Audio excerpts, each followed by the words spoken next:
శ్రోతలకు నా హృదయపూర్వక నమస్కారములు. మన శ్రోతలలో ఒకరు ప్రశ్నను పంపడం జరిగింది. ఆ ప్రశ్న ఇది ఒక సోదరి పంపారు.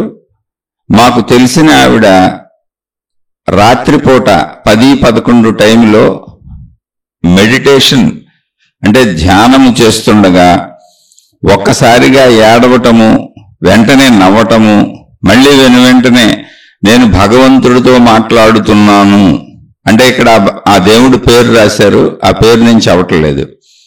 నాకు దేవుళ్ళు కనపడుతున్నారని, కనపడ్డారని అలా చెబుతూ రకరకాలుగా ఆవిడ ప్రవర్తిస్తున్నారు. వాళ్ళ ఇంట్లో వాళ్ళు ఈ విషయం చెప్పారు. దీనికి రీజన్ ఏమై ఉంటుందో అని వాళ్ళు భయపడటం జరుగుతున్నది. కాస్త దీనిని వివరించి చెప్పగలరా అంటే తెలిసిన ఆవిడికి జరిగిన విషయాన్ని ఒక సోదరి ఇక్కడ అడుగుతున్నారు. ధ్యానాలు చేసుకుంటూ రాత్రిపూట కూర్చొని నాకు దేవుళ్ళు కనపడుతున్నారు, ఫలానా దేవుడితో మాట్లాడుతున్నాను, ఆ దేవుడి పేరు కూడా చెబుతున్నారు, దేవుళ్ళు కనపడుతున్నారని చెబుతున్నారు. ఒకేసారి నవ్వటం, వెంటనే ఏడవటం, ఇట్లా రకరకాల చేష్టలు చేస్తున్నారు. దానివల్ల ఇంట్లో వాళ్ళందరూ కూడా కంగారు పడుతున్నారు. ఈ కంగారు పడడానికి, ఇలా జరగడానికి అసలు కారణం ఏంటి? ఈ ఆదుర్ద పడుతున్నారు, ఏమవుతుందో ఏం జరుగుతుందో అని కొంచెం కారణం చెప్పగలరా? అలాగే ఇది ఒక సోదరుడు పంపాడు ఈ ప్రశ్న. కొన్ని నెలలుగా నాకు ఒక అనుభవం ఉంది, దానిలోని సందేహాన్ని తీర్చగలరు. స్థూల శరీరాన్ని విడిచి సూక్ష్మ శరీరం కదులుతున్నట్లుగా అనుభవం కలుగుతున్నది. దాని వలన కొన్ని ఇబ్బందులు కలుగుతున్నాయి. తోలటం, కొంచెం అటు ఇటు తిరిగితే ఎక్కువగా తల తిరిగిపోవటం, మెట్లు దిగేటప్పుడు గబగబా దిగిపోయినట్లు చెప్పనలవి కానివి, ఇలా ఎన్నో అనిపిస్తున్నాయి. అసలు ఇది సమంజసమా? వివరించగలరు. ఇది అంటే ఇలాంటి ఇంకా చాలా ఉంటాయి. ఇక్కడ మీరు అర్థం చేసుకోవాల్సింది ఏంటంటే దైవభక్తి అనేది, అంటే దైవభక్తి గురించి ఎవరు మనం చెప్పుకున్నా కూడా దైవభక్తి కానీ దైవీ మార్గంలో సాధనలు కానీ మనం ఈ చేసే ఏవైనా కూడా ఇవన్నీ ముందు తెలుసుకోండి. అసలు మనుషులు క్రియేట్ చేసినాయి, మతాలు మనుషులు క్రియేట్ చేసినాయి, మార్గాలు మనుషులు క్రియేట్ చేసినాయి, ఆచార సాంప్రదాయాలు, విధానాలు, పద్ధతులు మనుషులు తయారు చేసినాయి. అక్కడ ఫలానా చోట ఫలానా విధముగా ఇక్కడ మొక్కుకుంటే ఇది జరుగుతుంది, ఇక్కడ మొక్కుకుంటే ఇది జరుగుతుంది, మీరు ఇక్కడికి వచ్చి ఇవి చేస్తే అవి జరుగుతాయి, మీకు లాభాలు వస్తాయి, మీకు కష్టాలు తీరుతాయి, బాధలు తీరుతాయి, పెళ్లిళ్ళు అవుతాయి, ఇలా నాకు కొన్ని ప్రదేశాల్లో కొన్ని చెబుతూ ఉంటారు ప్రత్యేకంగా. ఇవన్నీ మనుషులు తయారు చేసినాయి. ముందు ఆ విషయం తెలుసుకోండి. అవి తప్ప రైటాన్ని నేను అసలు విశ్లేషిస్తలా. ఇది మొత్తం మనుషులు తయారు చేసుకున్నటువంటిది. అంతే తప్ప ఆకాశం నుంచి ఏ దేవుడో ఊడిపడి నేను దేవుణ్ణి ఉన్నాను అని మనుషులకి చెప్పలేదు. నేను దేవుణ్ణి, ఫలానా దేవుణ్ణి, నేనే ఈ సృష్టి చేశాను, ఈ సృష్టికి అంతటికి నేనే కారణభూతుణ్ణి అని ఏ దేవుడు భూమి మీదకి దిగొచ్చి మనుషులకి చెప్పలేదు. ఒకవేళ అలా చెప్పుంటే మళ్ళీ ఎవరికాళ్ళు వాళ్ళ మతాల్లో మా దేవుడే గొప్పని ఎందుకు రాసుకుంటారు? ఒక దేవుడే చెబుతాడుగా అందరికీ. అలా చెప్పే అవకాశం ఉంది. దేవుడు చెప్పాడు, ఒకవేళ గ్రంథాలు ఉన్నాయని మీరు నమ్ముతున్నారనుకోండి. ఎందుకంటే మళ్ళీ రేపొద్దున నాకు ఫలానా గ్రంథంలో ఫలానా దేవుడు ఇలాగే చెప్పాడు కదా, ఇలా ఉంది కదా, ఆ గ్రంథంలో మేము చదివాం కదా అంటారు.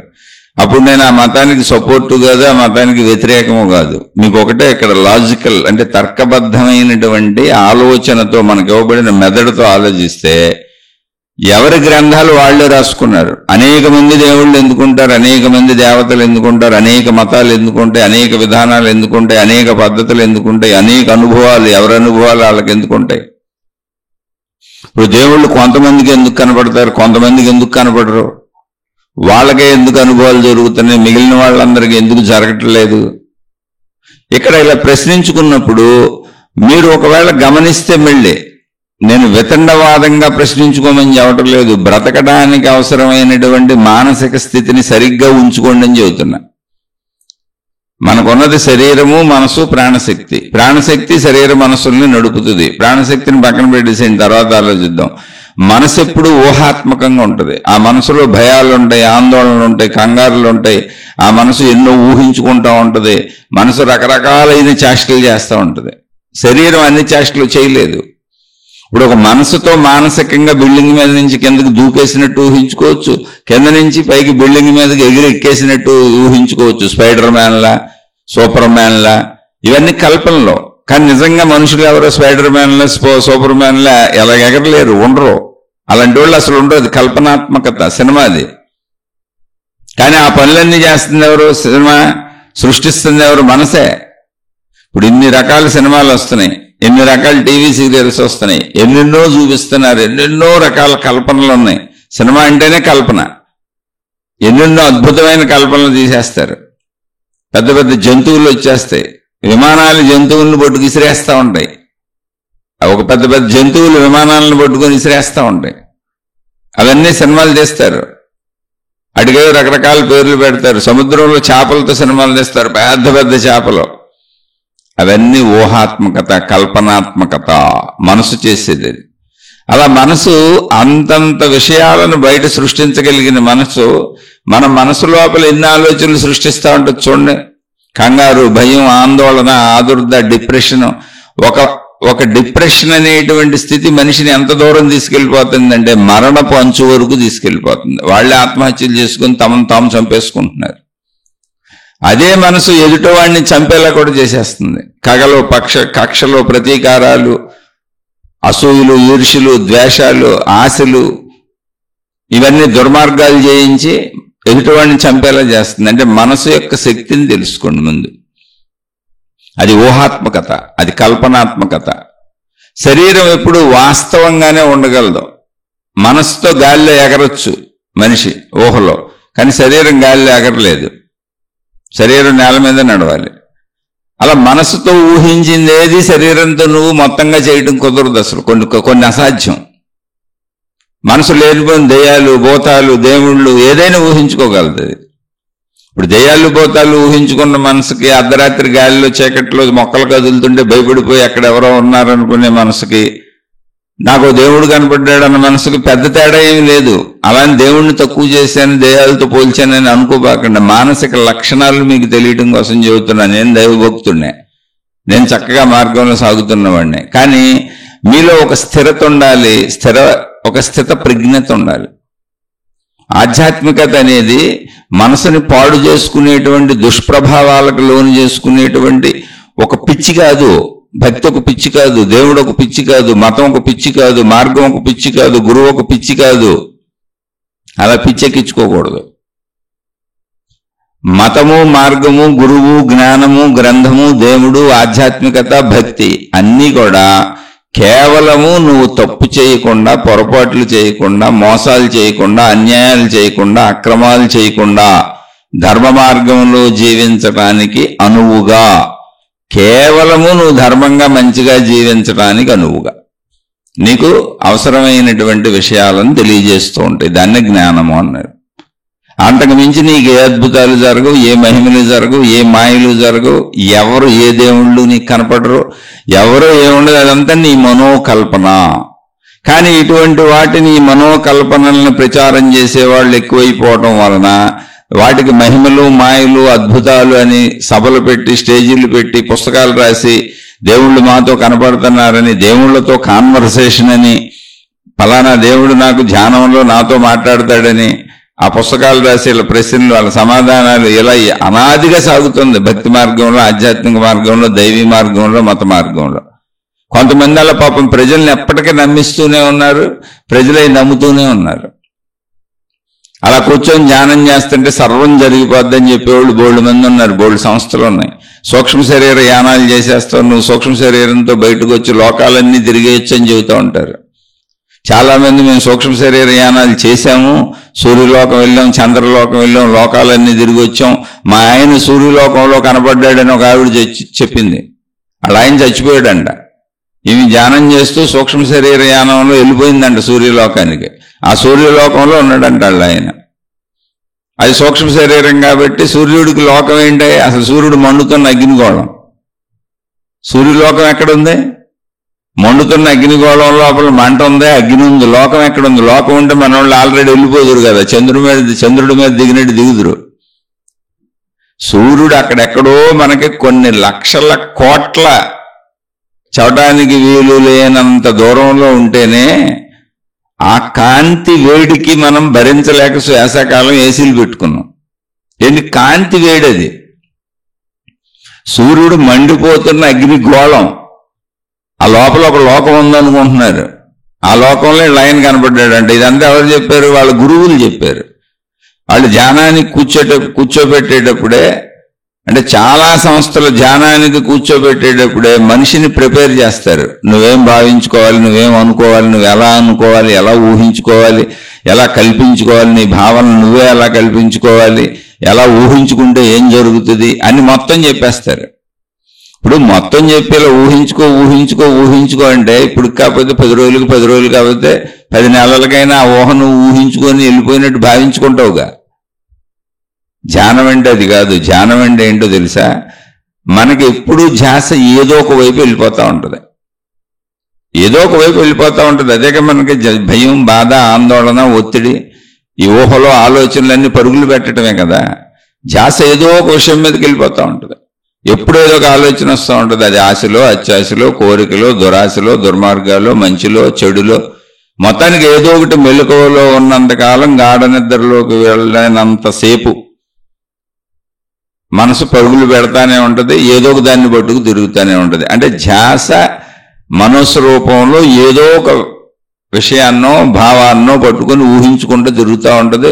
దానికి శరీరం కూడా ఒక్కోసారి దాంతోపాటు కలిసి ప్రయాణిస్తూ ఉంటుంది. ఒక్కోసారి శరీరం కలిసి ప్రయాణించకపోయినా మనసు ఊహలో పరుగులు పెడుతూ వెళ్ళిపోతూ ఉంటాయి. శరీరంతో చేయకుండా మనసు ఊహలు ఒట్టిగా పరుగు పెట్టడాన్ని డిప్రెషను, ఆందోళన, కంగారు, భయము ఇవన్నీ చెబుతారు. అక్కడ శరీరం పనే ఉండదు, మనసు ఊహించేసుకుంటూ ఉంటుంది. శరీరం పని చేయడానికి పని లేదు. అక్కడ భయం ఉంది, బాధ ఉంది, దుఃఖం ఉంది, ఒక ఆందోళన ఉంది, ఒక ఒత్తిడి ఉంది.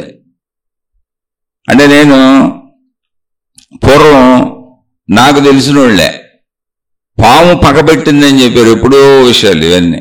ఇప్పుడు కాదు, నేను మాట్లాడేవన్నీ 25-30 ఏళ్ల క్రితం విషయాలు. ఎవరి దగ్గరకు వెళ్తే పాపం ఆయనకి ఏదో కొంచెం ఇబ్బందులు, బాధలుగా ఉండి, కష్టాలుగా ఉండి వెళ్తే పాము పగబెట్టింది నిన్నని చెప్పారు ఆయనకి. ఎవరో వీళ్ళు ఉంటారుగా చెప్పేవాళ్ళు, మహానుభావులు, వాళ్ళ పాదాలకు నమస్కారం. పాము పగబట్టడం ఏంటంటే ఎక్కడో తెలియక తొక్కేవు నువ్వు, దాన్ని ఏదో చేసావని చెప్పారు. ఆయన ఏదో పాపం పొలం పనులు చేసుకున్నాను, నేను నిజంగానే ఆ పామును తొక్కాను అనుకున్నాడు. అంటే నువ్వు గమనిస్తూ ఉండు, నీకు అది ఎక్కడో కనపడతా ఉంటుంది, నీతోనే తిరుగుతుంది, నీకోసం అబ్జర్వ్ చేస్తుంది, నిన్ను మట్టు పెట్టేయడానికి అది ఎక్కడో కాపు కాసు కూర్చుంటుంది అన్నాడు. ఇది ఎక్కడ గొడవరా నాయన, ఆయన ఏదో పాపం కష్టాలు, బాధలు, అనారోగ్యాలు ఉన్నాయని వెళ్తే చెప్పాడు ఆ పామునే. ఇక ఆయన పాపం ఇటు చూసిన చిన్న చప్పుడైతే ఎత్తుక్కుంటాడు, అటు చూస్తుంటాడు, ఇటు చూస్తుంటాడు. ఆయనకి ఆ ఎతుకుతున్నప్పుడు పొలాలు కదా, తిరుగుతున్నప్పుడు అక్కడక్కడ పాములు కనపడతాయి, అందరికీ కనపడతాయి, ఆయనకే కనపడి ఆ పాము నా కోసమే వచ్చింది అనుకుంటున్నాడు, నన్నే ఏదో చేయడానికి వచ్చింది అనుకుంటున్నాడు. అలా కొన్నాళ్ళకి ఆయన ఒక రకమైన పిచ్చోడు అయిపోయాడు. ఎటు చూడు, ఏం చెయ్యి, మామూలు వస్తువులు కూడా పాముల్లా కనపడుతున్నాయి ఆయనకి. అంటే చాలా కాలం పట్టింది, మామూలు వస్తువులు కూడా పాముల్లా కనపడుతున్నాయి ఆయనకి. అక్కడ ఏం లేకపోయినా పాము వచ్చింది అంటున్నాడు. అలా కొంతమంది మనుషులు ఉన్నారు అనుకొని మాట్లాడుతుంటారు. నిజంగా ఉంది ఇది. ఎదురుగా మనిషి ఉన్నాడు అనుకొని మాట్లాడుతూ ఉంటారు. అదొక జబ్బు పేరు. అది జబ్బులు ఉన్నాయి వాటికి. అవన్నీ సైకలాజికల్ ప్రాబ్లమ్స్, మానసిక వ్యాధులు. దానికే సైక్రియాటిస్టు, సైకాలజిస్ట్, డాక్టర్స్ ఉన్నారు, మందులు ఉన్నాయి. అలా కొన్ని వేల లక్షల కోట్ల మంది ఉన్నారు ప్రపంచవ్యాప్తంగా. వాళ్ళు నిజంగా అక్కడ వస్తువు ఉందనుకుంటారు, మనిషి ఉన్నాడు అనుకుంటారు, పదార్థాలు ఉన్నాయి అనుకుంటారు, ప్రదేశం ఉందనుకుంటారు. వాళ్ళ భావనలో ఏది ఉందో అది వాళ్ళకి ఎదురుగా నిజంగా కనబడుతూ ఉంటుంది. అంటే మనం నిజంగా ఎలా ఒక మనిషితో మాట్లాడుతూ ఉంటామో, నిజంగా ఎలా ఒక పండు తింటూ ఉంటామో, నిజంగా ఎలా ఒక విషయాన్ని అనుభవిస్తూ ఉంటామో, అది లేకపోయినా ఉందనుకొని వాళ్ళు నిజంగా భావించుకొని దానికి లోనైపోతుంటారు. అదొక మానసిక వ్యాధి. శరీరానికి వ్యాధులు ఎలా వస్తాయో మానసికానికి కూడా వ్యాధులు అలాగే వస్తాయి. అయితే చాలామంది ఆధ్యాత్మికతను అలా తయారు చేసేస్తున్నారు. నేను అందుకే చెప్పేటప్పుడు ఇది ఆధ్యాత్మిక చదువు అన్నాను. నేను మతం పేరు, మార్గం పేరు, కులం కాదు, మతం పేరు, మార్గం పేరు, దేవుళ్ళ పేరు, విధానాలు, పద్ధతులు అసలు చెప్పట్లేదు నేను. అవి ఎత్తట్లా. కానీ నేను వాటిలో నడిచి వచ్చాను. నేను ఏదో మతంలోనే పుట్టితేనేగా మతం. ఏ తల్లిదండ్రులకు పుట్టామో ఆ మతం మందే. వాళ్ళ ఇంట్లో ఏ దేవుళ్ళని, ఏ దేవతల్ని పూజిస్తున్నారో ఆ దేవుళ్ళు దేవతలు, మన దేవుళ్ళు దేవతలు. వాళ్ళు ఏది పాటిస్తున్నారో అవే మనకు నేర్పుంటారో అవి మన ఆచారాలు, సాంప్రదాయాలు. ఓకే, అదంతా మంచిదే. చిన్నతనంలో ఇది వచ్చాం. నీకు విఘ్నత పెరిగినాక నువ్వు స్వతంత్రంగా ఆలోచించుకోవాలి. కానీ ఒక పారాసైట్ లాగంటే పరాధీనత, వాళ్ళు ఏదో చెబితే నేను అది నమ్మేస్తాను అంటే నువ్వు పిచ్చోడువో పిచ్చిదానివో ఏమవుతావు? ఎంతో మంది ఆధ్యాత్మికత పేరుతో, భక్తి పేరుతో, ధ్యానాల పేరుతో, రకరకాల సాధనాల పేరుతో ప్రజల్ని మభ్యపెట్టి డబ్బులు గుంజేసి వాళ్ళని పిచ్చోళ్ళని చేసేసి రకరకాలు చేసేస్తున్నారు. ఏమీ లేదు, ఊరికనే ధ్యానాలు చేయండి సర్వ రోగాలు తగ్గిపోతాయని ప్రచారం చేశారు. మీరు ఊరికనే ధ్యానాలు చేయండి రోగాలన్నీ తగ్గిపోతాయని. అయితే ఎలా ధ్యానాలు చేయాలో వాళ్ళే చెబుతారు కూర్చోబెట్టి. ఏం ఊహించుకోవాలో చెబుతారు, ఏం భావించుకోవాలో చెబుతారు, ఎలా ఊహించుకోవాలో చెబుతారు, ఎలా భావించుకోవాలో చెబుతారు. నీ శరీరంలోంచి ఇంకో శరీరం బయటకు వచ్చేసి సూక్ష్మ శరీరం, అది నువ్వు తిరిగేస్తున్నావు. ప్రపంచం అంతా తిరిగేయగలవు. స్థూల శరీరంతో తిరగలేవు. సూక్ష్మ శరీరంతో విశ్వాలు తిరిగేయచ్చు. అలా మేము తిరిగి వచ్చామని కల్పనలు కల్పిస్తారు, ఊహలు కల్పిస్తారు. సినిమాలన్నీ ఇయ్యేగా. మీరు ఇంగ్లీష్ సినిమాలు చూడండి, ఎంతకంటే అద్భుతంగా ఉంటాయి. ఎందుకని సినిమా అనేది నేను సినిమా తయారు చేశానని చెబుతున్నాడు అతను. ఆ సినిమా తీసి తన కల్పన నిజంగా ఒక సినిమా రూపంలో పెట్టి చూపిస్తున్నాడు. కానీ అది కల్పన అని అతను చెబుతున్నాడు.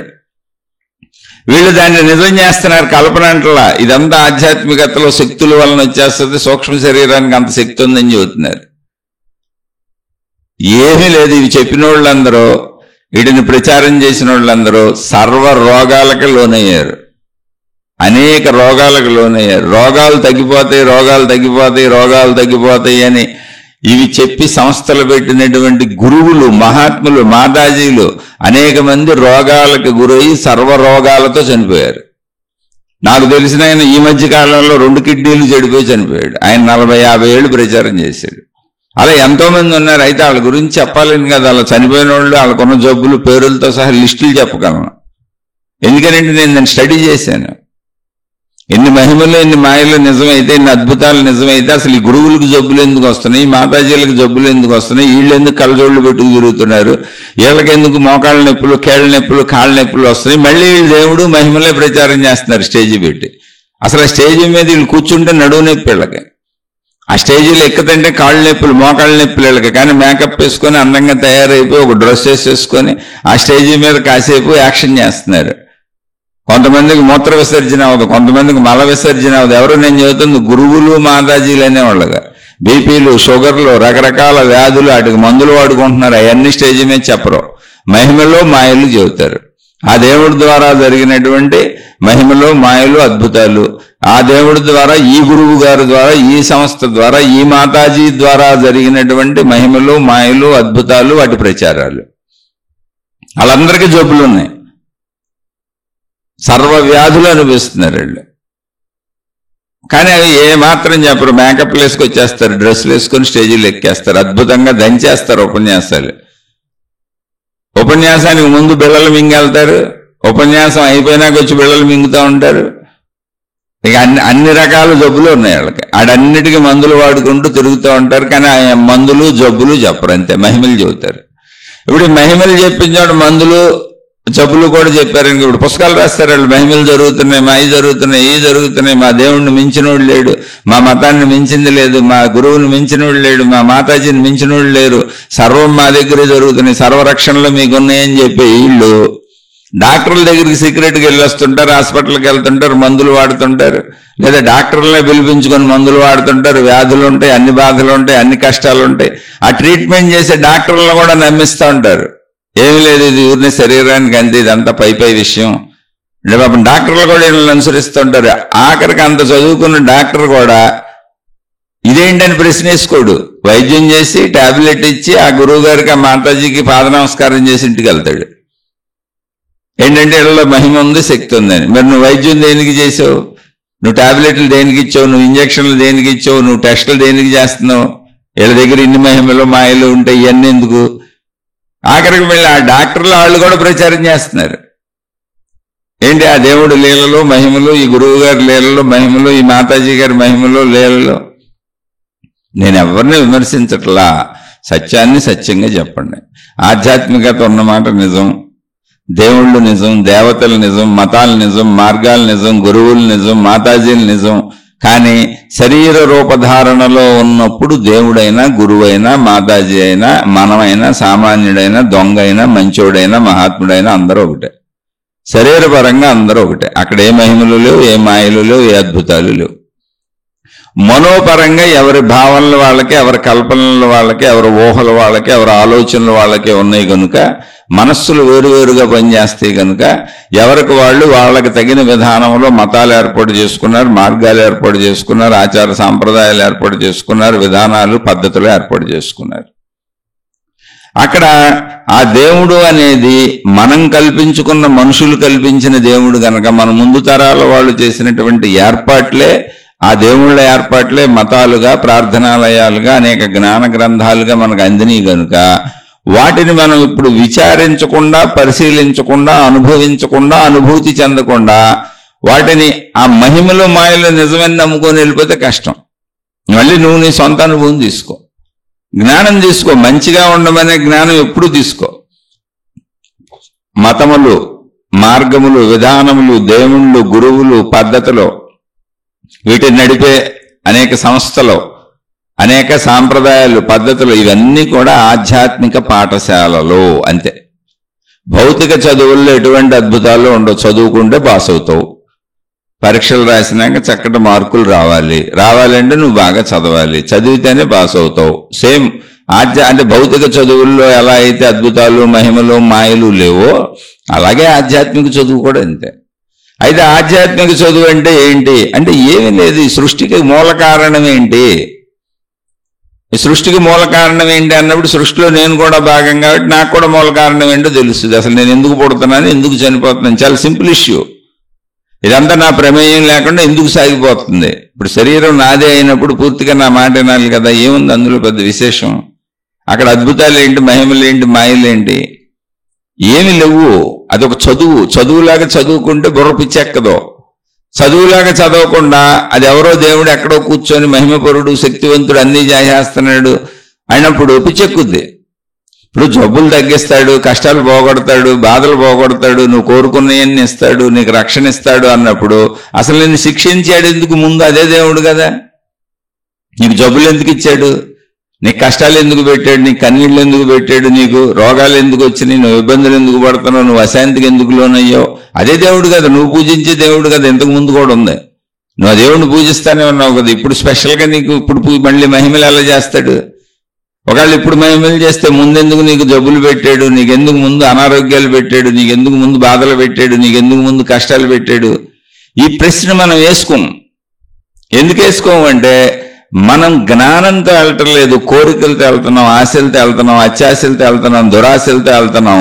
విచక్షణ జ్ఞానంతో వాస్తవంగా వెళ్ళట్లేదు. జ్ఞానంతో వెళ్తాం అంటే వాస్తవ జీవితం. శరీరం ఎవరికైనా సరే రోగగ్రస్తం అవుతుంది. మనం తీసుకునే ఆహారం కావచ్చు, భౌగోళిక పరిస్థితులు కావచ్చు, మన ప్రవర్తన కావచ్చు, మనలో ఉన్నటువంటి చెడు గుణాలు కావచ్చు, మనకున్న చెడు వ్యసనాలు కావచ్చు, మనలో ఉన్న చెడు బుద్ధులు కావచ్చు, మనం తీసుకునేటువంటి ఆహార విధానాల్లో లోపాలు కావచ్చు, మనం జీవించే జీవన విధానంలో లోపాలు కావచ్చు. ఇవన్నీ కాకపోతే బయట ఉన్నటువంటి ఏ వైరస్లు, ఏ క్రిములు, ఏ సూక్ష్మ క్రిములు, అనేక జంతువులు మనం కాక బోళ్ళు ఉన్నాయి ఈ సృష్టిలో.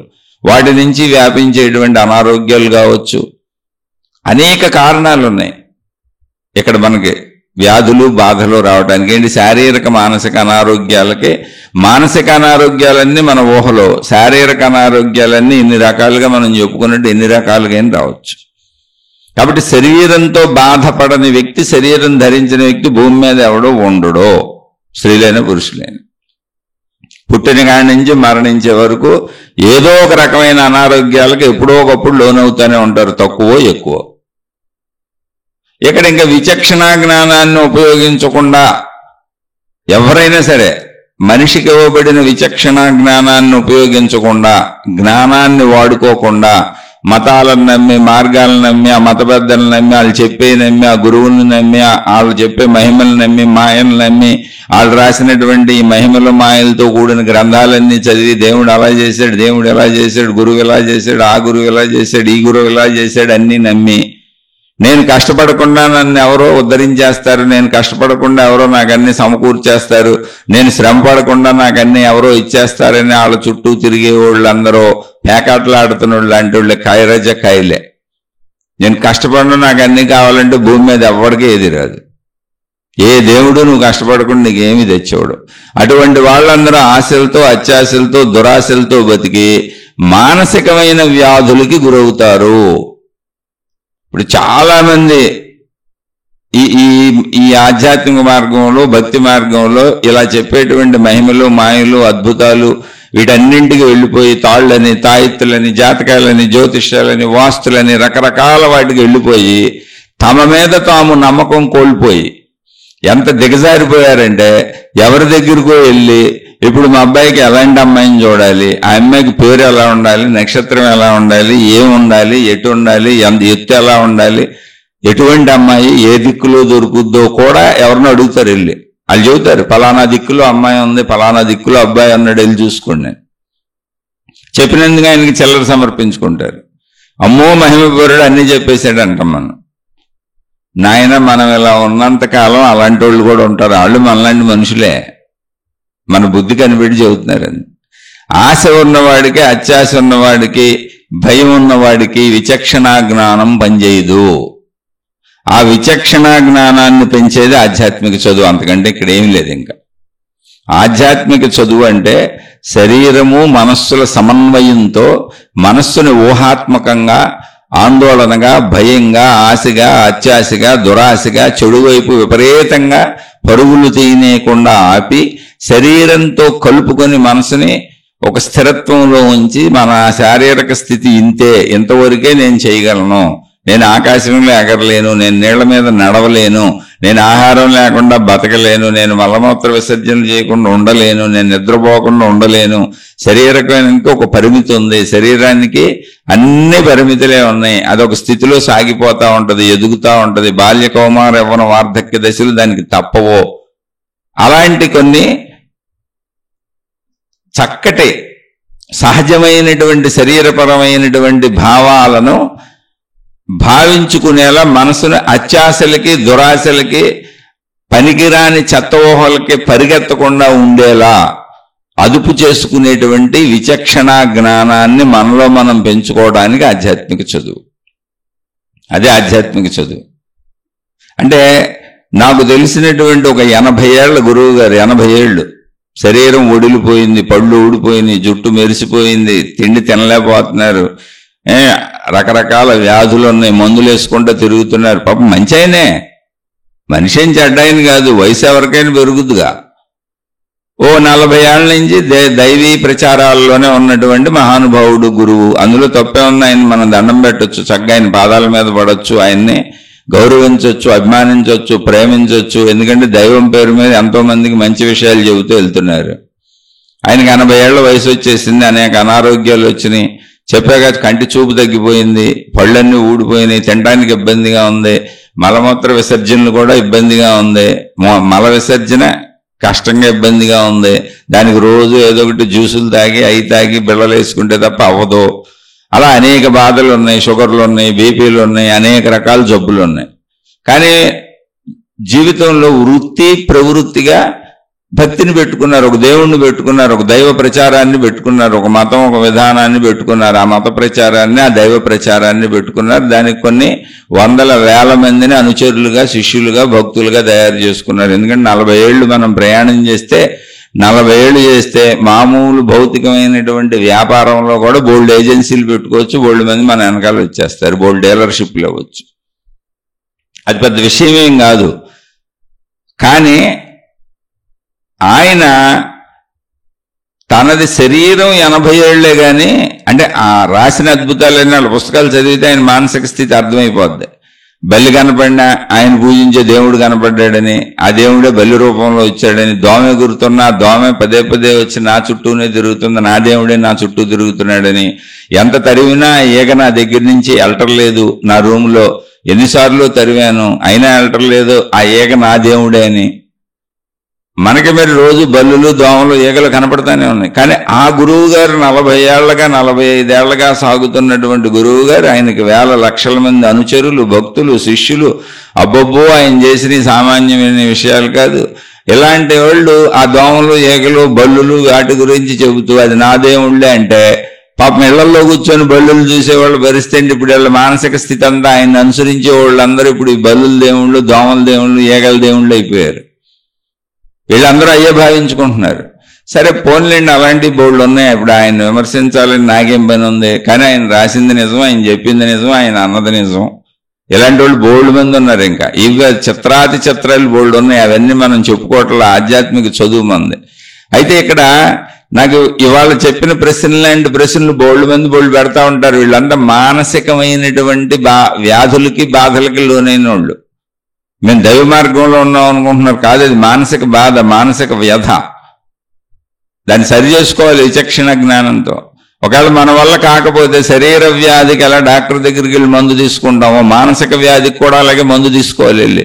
ఎందుకంటే మనలో ఉన్నటువంటి అనేక హార్మోనల్ డిఫరెన్స్ వలన, సరైనటువంటి కెమికల్స్ ఉత్పత్తి కాకపోవటం వలన, అనేక రకాలైనటువంటి ఊహలు, ఆశలు, అత్యాశలు, మహిమలు, అద్భుతాలు వీటిని భావించుకోవటం వలన, అయ్యో నాకు కూడా వృద్ధాప్యం వచ్చేసిందా, ఇదేంటి 40 ఏళ్ళు ప్రచారం చేశాను, 45 ఏళ్ళు ప్రచారం చేశాను, 50 ఏళ్ళు ప్రచారం చేశాను, దేవుడు నన్ను కాపాడుతాడు అనుకున్నాను, రక్షిస్తాడు అనుకున్నాను, ఈ దేవుడికి అంకితం అయిపోయింది నా జీవితం అనుకున్నాను, ఈ దేవుడే సర్వస్వం అనుకున్నాను, ఈ దేవతే సర్వస్వం అనుకున్నాను, ఈ మతమే సర్వస్వం అనుకున్నాను, అందరినీ నమ్మించాను, అందరినీ నమ్మమని చెప్పాను, 50 ఏళ్ళకి ఎలాగే తిరుగుతున్నాను, నాకు కూడా వృద్ధాప్యం వచ్చేసింది ఏంటి, నాకు కూడా జుట్టు తెల్లబడిపోయింది ఏంటి, నాకు కూడా పళ్ళు ఊడిపోయినాయి ఏంటి, నాకు కూడా మోకాళ్ళ నొప్పులు వచ్చేసినాయి ఏంటి, నాకు కూడా నడువు నొప్పులు వచ్చేసినాయి ఏంటి, నాకు కూడా షుగర్ వచ్చేసింది ఏంటి, నాకు కూడా బీపీ వచ్చేసింది ఏంటి, నాకు కూడా మలమూత్ర విసర్జనలు అవట్లేదేంటి, నేను కూడా అందరు మామూలు మనుషుల్లాగానే ఉన్నానేంటి. కానీ ఎంతో మంది నన్ను గురువని, దేవుడని నా ఫోటోలు పెట్టుకుని పూజించుకొని నాకు ఆర్తలు ఇచ్చేసి నన్నే దేవుడిగా భావించుకుంటున్నారే,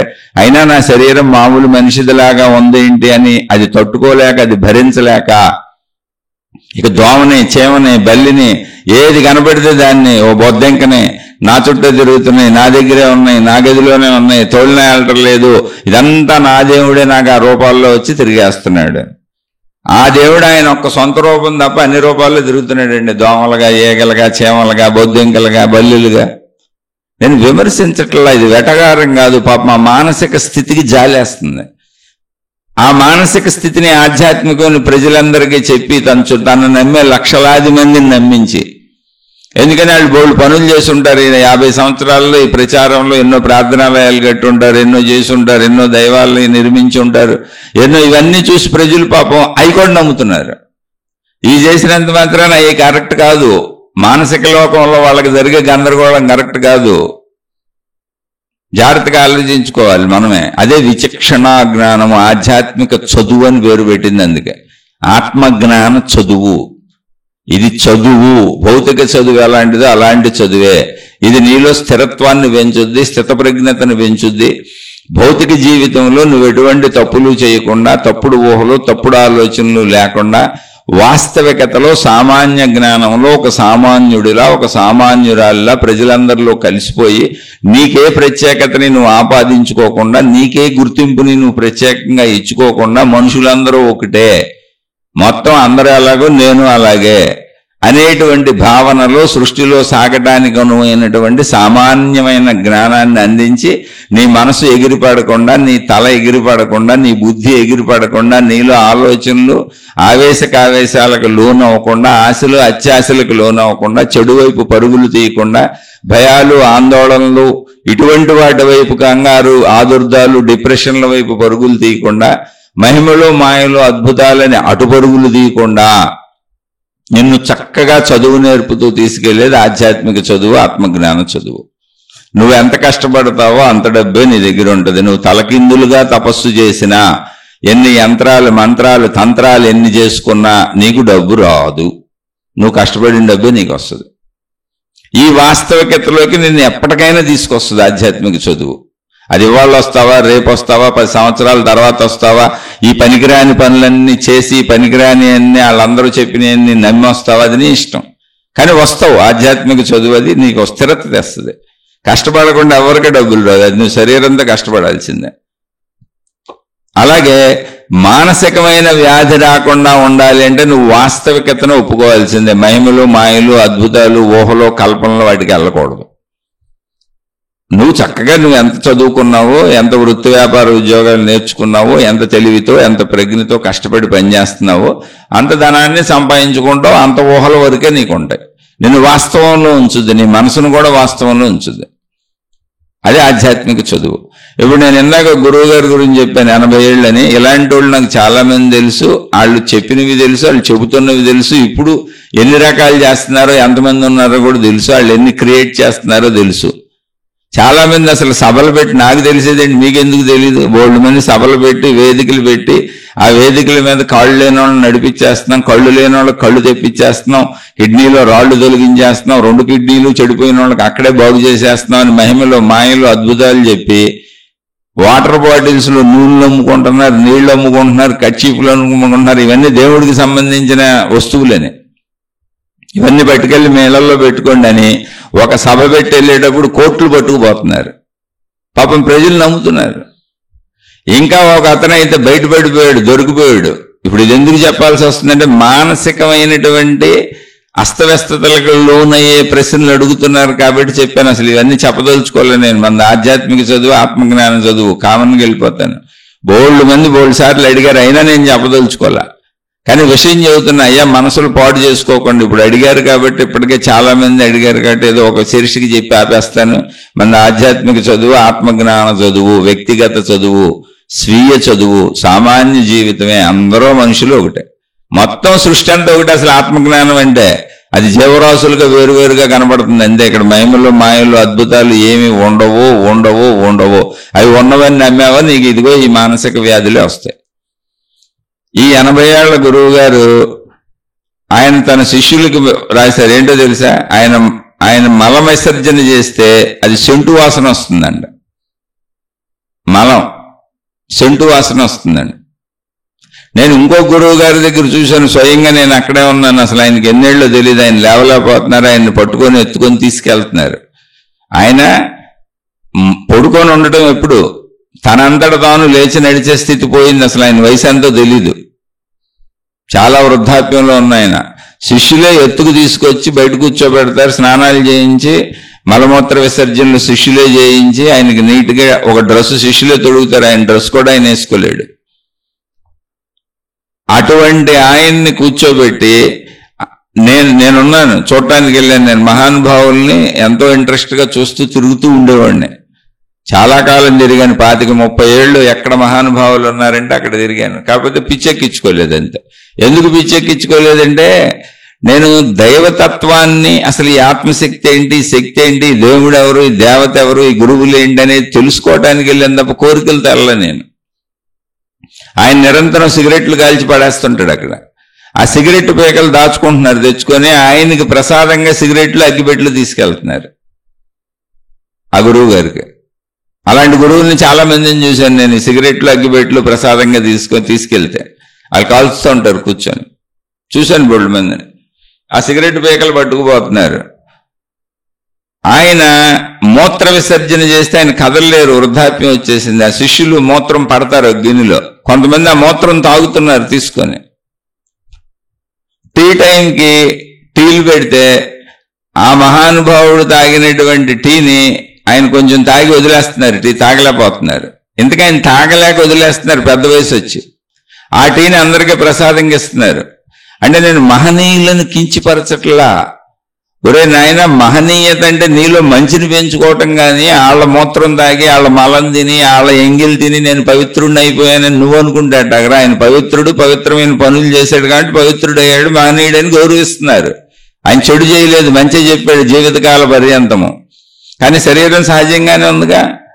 ఆయనకు వయసు వచ్చేసింది 80 ఏళ్ళు 90 ఏళ్ళు, లేవలేకపోతున్నారు, కదలలేకపోతున్నారు. భక్తులు ఎత్తుకొని పడుకోబెడుతున్నారు, ఎత్తుకొని కూర్చోబెడుతున్నారు, ఆ భక్తులే స్నానాలు చేస్తున్నారు, భక్తులే బట్టలు వేస్తున్నారు. తన స్వతంత్రంగా ఏ కార్యం ఆయన చేసుకోలేకపోతున్నారు. ఇంకా నువ్వు ఎన్ని మహిమలు చెబుతాయండి, ఎన్ని మాయలు చెబుతాయండి, ఎన్ని అద్భుతాలు చెబుతాయండి, అవన్నీ చెబుతానే ఉన్నారు అక్కడ ఆయన ద్వారా జరుగుతున్నాయని. కానీ ఆయన్ని మాత్రం శిష్యులు మోస్తున్నారు.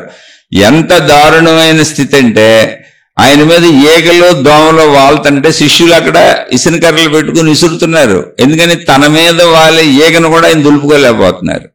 కానీ ఆయన నిజంగా మహనీయుడు. ఆయన యవ్వనంలో ఉన్నంతకాలం బాల్యం నుంచి కూడా ఆయన అన్ని మంచి పనులే చేశారు, దైవ ప్రచారాలు చేశారు, చక్కగా మంచిగా బతకండి అని చెప్పారు. అందుకనే అంత వృద్ధాప్యం దాకా ఆయన ప్రయాణించిన ఆయన సుమారుగా ఒక 60-70 ఏళ్ల పాటు దైవ ప్రచారాల్లో సాగినటువంటి చరిత్ర ఉంది.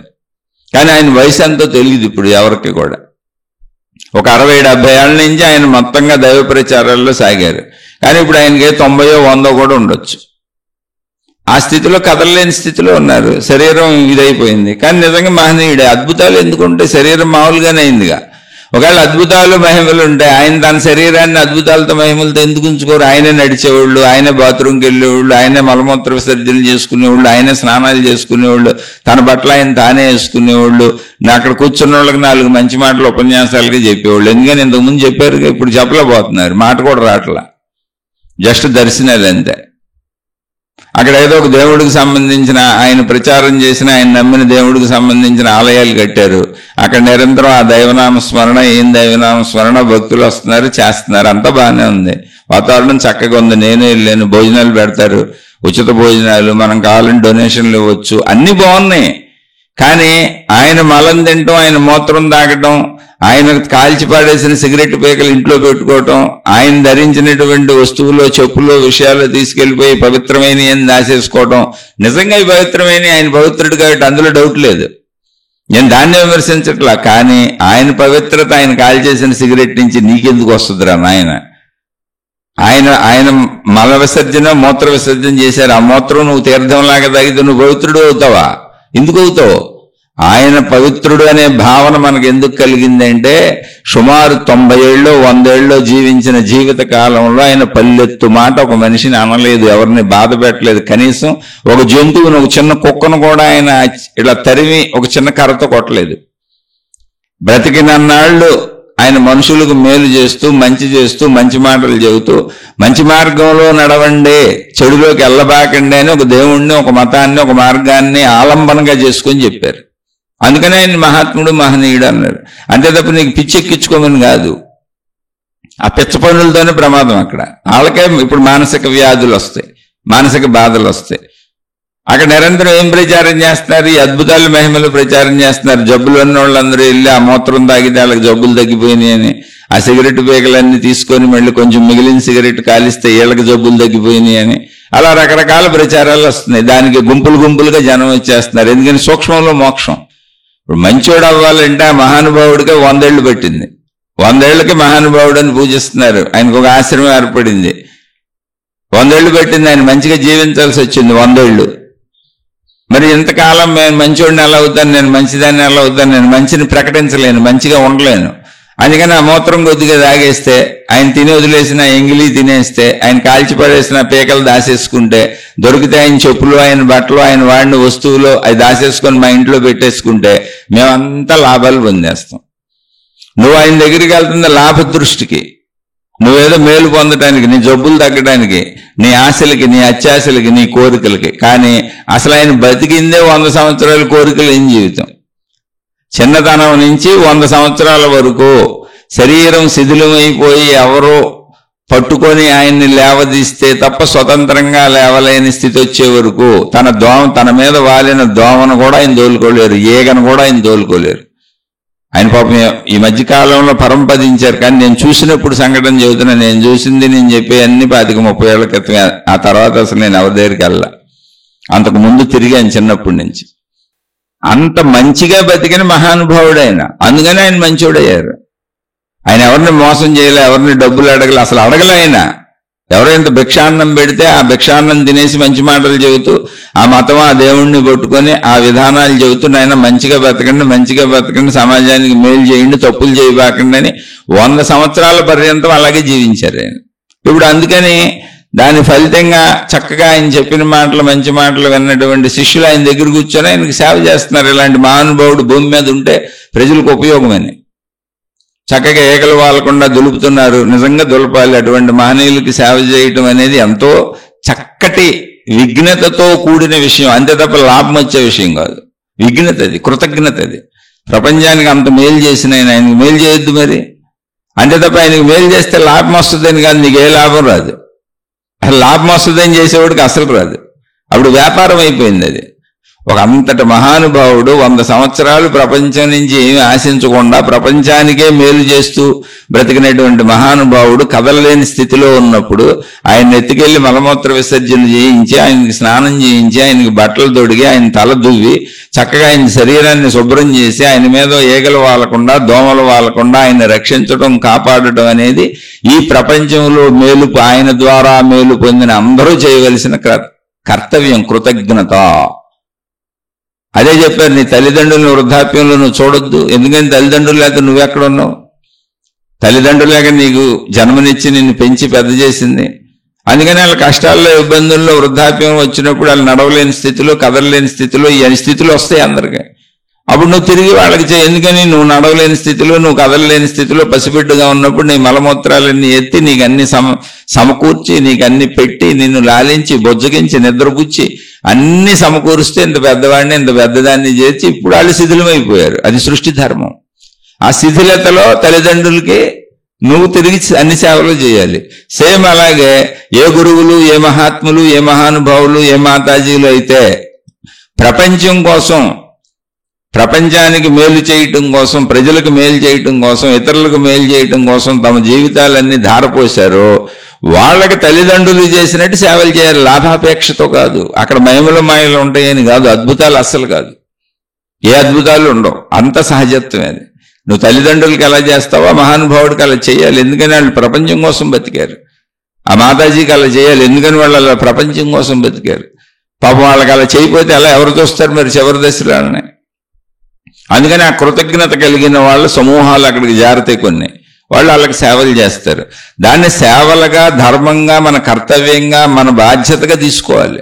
అంతే తప్ప ఆశలుగా, అత్యాశలుగా, మహిమలుగా, మాయలుగా వాళ్ళకి ఏదో చేస్తే ఏదో అయిపోద్దని వాళ్ళ మలమూత్రాలు తాగేద్దాం, తినేద్దామని, వాళ్ళ ఎంగిలి తినేద్దామని, వాళ్ళ దగ్గర దొరికిన వస్తువులు దాచేసుకుందామని, మన ఇళ్లలో పెట్టేసుకుందామని, దాని నుంచి తద్వారా మన వంశీకులు అందరూ తరతరాలకి తరించిపోతామంటే ఎలా తరించిపోతావు నువ్వు మా సత్కర్మలు చేయకుండా? తరింపు నీ చేతిలో ఉంది. నువ్వు మంచోడు అవ్వాలి, మంచిదాని అవ్వాలి, బ్రతికినంతకాలం మంచిగానే జీవించాలి, ఒక్క తప్పు కూడా చేయకూడదు. అలా జీవించినా కూడా తరించలేవు. అలా జీవిస్తే మంచిది, మంచివాడు అంటారు అంతే. నీ జీవితంలో కష్టాలు రావు, మామూలుగా బతుకుతావు, సుఖంగా బతుకుతావు, హాయిగా బతుకుతావు, అంతే. అలా చచ్చిపోతావు.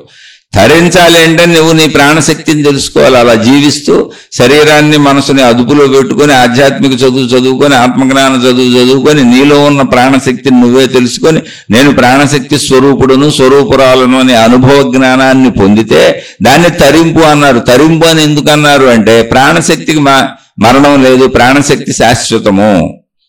అదే అనంత ఆత్మశక్తి, అదే విశ్వశక్తి, అదే సృష్టి శక్తి. మరణించేది శరీరం మాత్రమే, మరణించేది, అంతమైపోయేది మనసు మాత్రమే. శరీర మనస్సులు అంతమైపోతాయి. అంతం, నశింపు శక్తికి లేదు. కాబట్టి నేను నశింపు లేనటువంటి శక్తిని అనే అమృతత్వాన్ని అర్థం చేసుకుంటావు. అందుకని తరింపు అన్నారు. అది నువ్వు చదువుకోవాలి, అది నీకు అవ్వాలి. ఎవరికైనా నీకు రాదు. నీ గురువుకైనా నీకు రాదు, నీ దేవుడికైనా నీకు రాదు. ఇప్పుడు నీ గురువు తరించిపోయాడు, మోక్షం వచ్చేసింది. నీ మాతాజీకి తరించిపోయింది, మోక్షం వచ్చేసింది. నీ దేవుడు అంటున్నావంటేనే ఆల్రెడీ మోక్షంలో ఉన్నవాడిని దేవుడు అంటాం. నీకెందుకు వస్తుంది? ఎవరికాళ్ళు తెచ్చుకోవాలి. అది ఎందుకని? నీ ప్రాణశక్తిని నువ్వు గుర్తించడం మోక్షం అంటే. వాళ్ళ ప్రాణశక్తి నీకు తెలియదు, నీ ప్రాణశక్తి వాళ్ళకి తెలియదు. ఎవరి ప్రాణశక్తిని వాళ్ళు గుర్తించడమే మోక్షం అంటే. అప్పటి వరకు నీకు మోక్షం రాదు. అలా గుర్తించినప్పుడు తెలుస్తుంది ఇది ఏకశక్తి అని. అదే ఆధ్యాత్మిక చదువు, ఆత్మజ్ఞానం చదువుకుంటూ వస్తుంది. ఇలా మాట్లాడుకుంటూ రాదు. ఆ చదువు సంవత్సరాలు పట్టుద్ది. ఆ సంవత్సరాల్లో ఈ జన్మంతా చదివిన అర్థం అవ్వచ్చు, అర్థం కాకపోవచ్చు, అర్థం అవ్వచ్చు, అయ్యే అవకాశాలు కూడా ఉన్నాయి. అది నీలో ఉన్న సిన్సియారిటీని బట్టి ఉంది. నీకున్న ఆశలు, అత్యాశలు, దురాశలు, కోరికలు, చెడు వదిలేసి కేవలం మంచిలో తృప్తితో నువ్వు ఒకవేళ ఈ చదువు చదవగలిగితే ఈ జన్మలో సాధ్యమే. ఎంత చదువు చదివినా అత్యాశలు, చెడులు, దుర్మార్గాలు, దుర్మార్గ బుద్ధులు వదలలేనోళ్ళు ఎటువైపు వెళ్తారు? ఒకటే గుర్తు మీకు, ఆశలు, అత్యాశలు, దురాశలు ఉన్న వాళ్ళందరూ ఆధ్యాత్మిక మార్గంలో మహిమలు, మాయలు, అద్భుతాలు వీటిని సృష్టించుకుంటూ అవి ఉన్నాయని నమ్ముతూ సాగుతారు. అంతే, ఒకటే గుర్తు, బండ గుర్తు. మిగిలిన వాళ్ళందరూ జ్ఞాన మార్గంలో ఒక సహజత్వాన్ని తీసుకొని సృష్టి అంతా సహజంగా సాగుతుంది. ఇక్కడ జనన మరణాలు సహజం. ఎవరు కష్టపడింది వాళ్ళకి వస్తుంది, ఎవరు తృప్తి పడింది వాళ్ళకి సంతోషం, ఎవరు ఎంత చక్కగా తమ శరీర మనస్సులను అదుపులో పెట్టుకుంటారో వాళ్ళు అంత హాయిగా జీవితాన్ని కొనసాగిస్తారు అనేటువంటి ఆధ్యాత్మిక చదువుతో, ఆత్మజ్ఞాన చదువుతో సహజ సామాన్యంగా వెళ్ళిపోతారు అందరూ మనలాంటి వాళ్ళే అని. అది జ్ఞాన మార్గం. కాబట్టి ఇక్కడ మిమ్మల్ని మహిమలకి మాయలకి గురి చేసి మీకు మానసికమైనటువంటి కల్పనలు కల్పించేదంతా కూడా మీలో ఉన్న చెడు. ఇప్పుడు నేను ధ్యానం చేస్తుంటే నాకు లోకాలు కనపడిపోయింది అంటే నువ్వు లోకాలు కనపడాలని ధ్యానం చేసావు, అది అసలు విషయం. ధ్యానంలో ధ్యాసను నువ్వే పెట్టుకున్నావు. ధ్యానము అంటే ఏ ధ్యాస లేకుండా కూర్చోవడం. ఎందుకని ఏ ధ్యాస లేకుండా అసలు మనిషి ఉండడు. ఒక్క గాఢ నిద్రలో తప్ప ఏదో ఒక ఆలోచన, ఏదో ఒక భావం, ఏదో ఒక ధ్యాస లేకుండా మనిషి ఉండటం కుదరదు. శరీరం కదులుతానే ఉంటుంది, మనసు కదులుతానే ఉంటుంది. శరీరాన్ని ఒకవేళ నువ్వు ఆపి కూర్చోబెట్టినా మనసు భావాల రూపంలో, జ్ఞాపకాల రూపంలో, ఆలోచనల రూపంలో, ఆదుర్దాల రూపంలో ఏదో రకంగా కదులుతానే ఉంటుంది. అలా కదలటం అనేటువంటి గుణం కలిగినటువంటి చంచలత్వము కలిగినటువంటి మనసుని చలించకుండా చంచలత్వాన్ని అదుపు చేసే ప్రక్రియ ధ్యానము. ధ్యానం భావించుకోవటం కాదు, భావించుకోకుండా ఉండటం. ధ్యానం ఏదో చేయటం కాదు, ఏమీ చేయకుండా ఉండటం. ధ్యాసని అటు ఇటు తిప్పకుండా ధ్యాసని నీలో, నీ దగ్గరే ఉంచుకోవటం. నీ ధ్యాసను నువ్వే గమనించడం, నువ్వే ధ్యాసగా ఉండిపోవటం. అది ధ్యానం. ధ్యానానికి ముందే ఊహలు చెప్పేసి, ఏం ఊహించుకోవాలో చెప్పేసి, సూక్ష్మ శరీరాలు చెప్పేసి, యానాలు చెప్పేసి, అటు వెళ్తామని చెప్పి, ఇటు వెళ్తామని చెప్పి, అవి ఊహించుకుంటా కూర్చో అని ధ్యానం అయిపోగానే నీకేం అనుభవాలు అయినాయి చెప్పు, నీకేం అనిపించింది చెప్పు, ఎవరు కనిపించారు చెప్పు, ఎలా అనిపించింది చెప్పు అని మళ్ళీ నీ ఊహలకు బలాన్ని కల్పించి, నీ ఊహలన్నీ విని వాటికి మళ్ళీ వాళ్ళు రంగులద్ది నీ ఊహలను పెంచుకుంటూ వెళ్తే నీకు పిచ్చికాకి ఏమొస్తుంది కొన్నాళ్ళకి? ఎక్కడ కనపడితే ఎందుకు వెళ్తాం? సూర్యలోకంలోకి ఎందుకు వెళ్తాం? సూర్యలోకంలో వాళ్ళ ఆయన్ని చూసి వచ్చిందంట ఒక ఆవిడ. ఓ న్యూస్ పేపర్కి కూడా వచ్చింది. ఎప్పుడో 15-20 ఏళ్ల క్రితమే న్యూస్ పేపర్లోకి వచ్చిన ఒక విషయాన్ని చెబుతున్నా.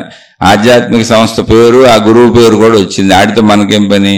మహానుభావుల్ని ఆధ్యాత్మిక సంస్థని అనాల్సిన విషయం మనకేముంది? మంచి నేర్పేది కూడా వాళ్లే కదా.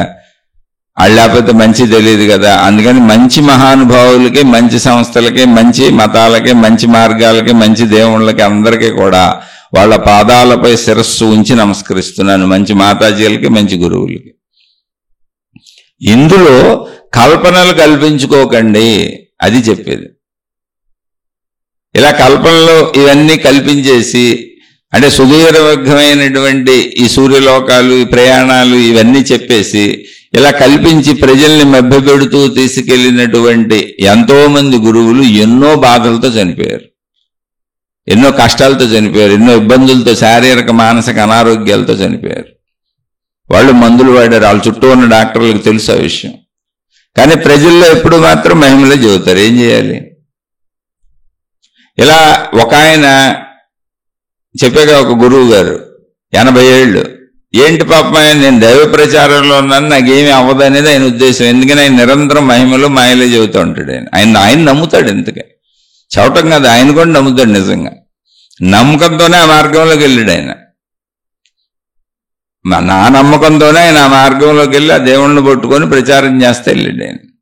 40-50 ఏళ్ళ నుంచి పాపం అందులోనే ప్రచారం చేస్తున్నాడు. నేను 80 ఏళ్ళు వచ్చేసినాయి ఆయనకి. ఇప్పుడు ఆయనకి అనేక వ్యాధులు, బాధలు ఉంటే తన శిష్య సమూహాన్ని నమ్మించడానికి, లేదా ఆయన కూడా నమ్ముతున్నారో పాపం నాకు తెలియదు, ఆయన ఏం రాసుకున్నారో తెలుసా? నా శరీరం మీకు 80 ఏళ్లదిలా కనబడుతుంది, కానీ నా శరీరాన్ని శుద్ధి చేసి నేను నమ్ముతున్న ఫలానా భగవంతుడు అంటే మన భగవంతుడు, వాళ్ళ సమూహం నమ్మే భగవంతుడు నా శరీరంలోకి ఇప్పుడు 28-30 సంవత్సరాల యువకుడిలో ఉండేటువంటి శక్తిని ప్రవేశపెట్టాడు. అంటే నా లోపల శక్తి మీకు కనపడదు, అది 28-30 ఏళ్ల యువకుడు శక్తి. కానీ నా శరీరం మీకు 80 ఏళ్ళ కనపడతా ఉంటుంది. కాబట్టి ఇప్పుడు నా వయసు 30 ఏళ్ళు ఏం చెప్పాడు అంటే ఆయనకి అంత బతుకుదామని ఉంది. ఇంకా మీరు ఇక్కడ ఆలోచించాల్సింది ఏంటో తెలిసి ఆయన మానసిక స్థితి.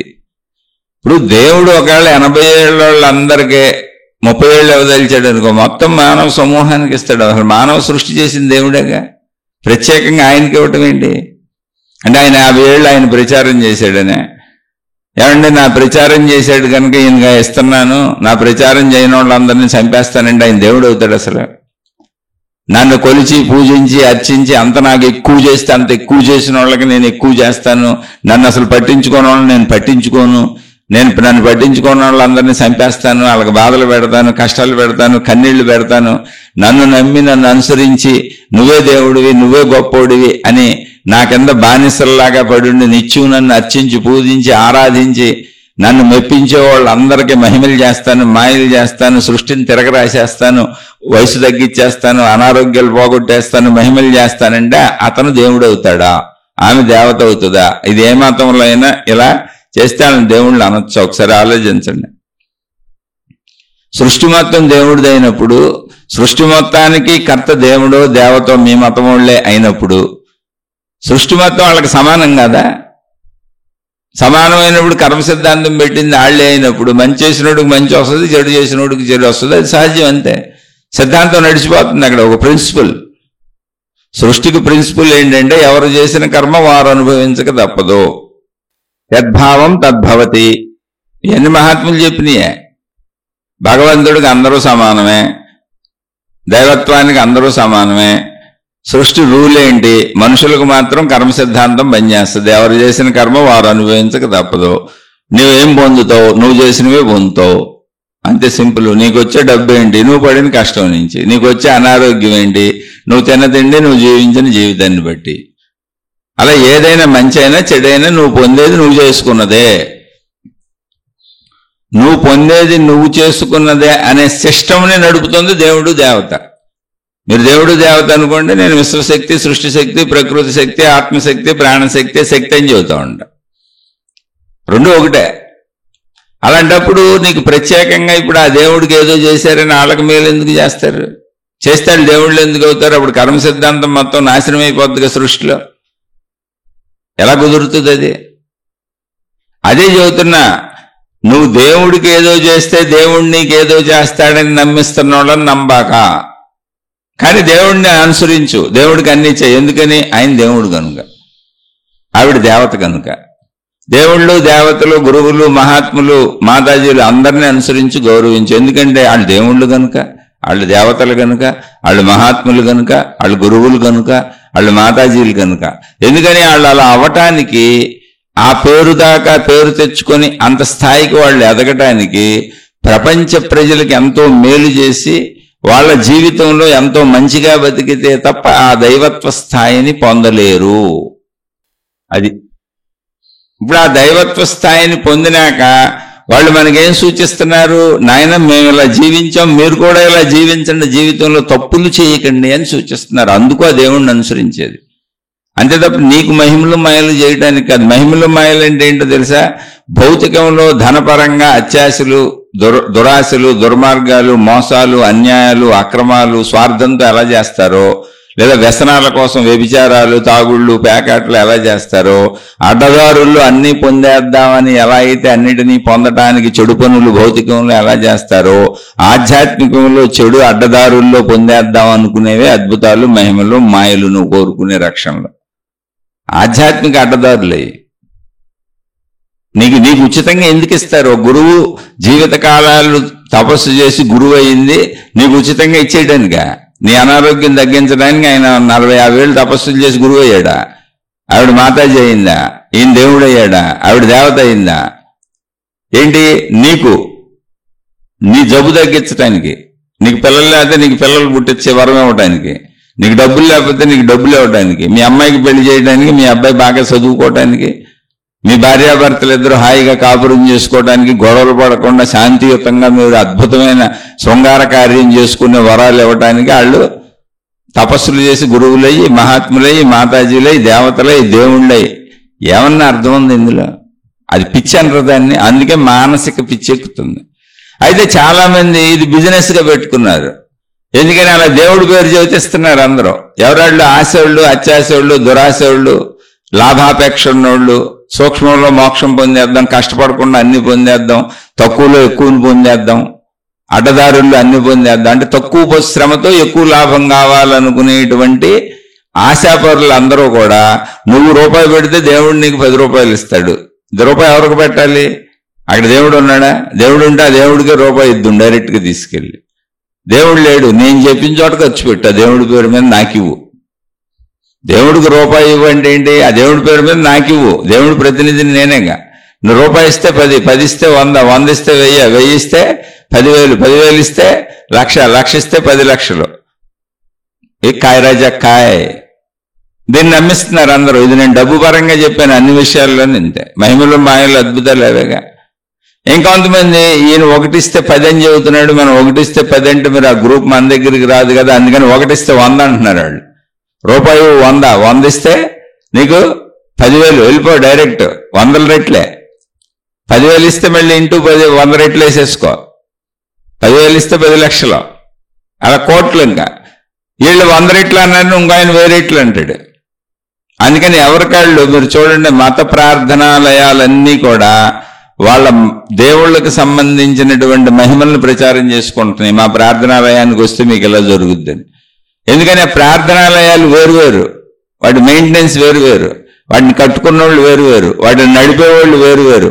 ఇవి ఎంత బాగా ప్రచారం చేస్తే వాళ్ళకి ఎంత ఎక్కువ డబ్బులు వస్తాయి. ఆ డబ్బుల కోసం భక్తులు రావాలి. భక్తుల సమూహం వచ్చి డబ్బులు ఇవ్వాలంటే అక్కడ మహిమలు మాయలు ప్రచారం చేసి మా ప్రార్థనాలయం ఎంత గొప్పదని ప్రచారం చేయాలి.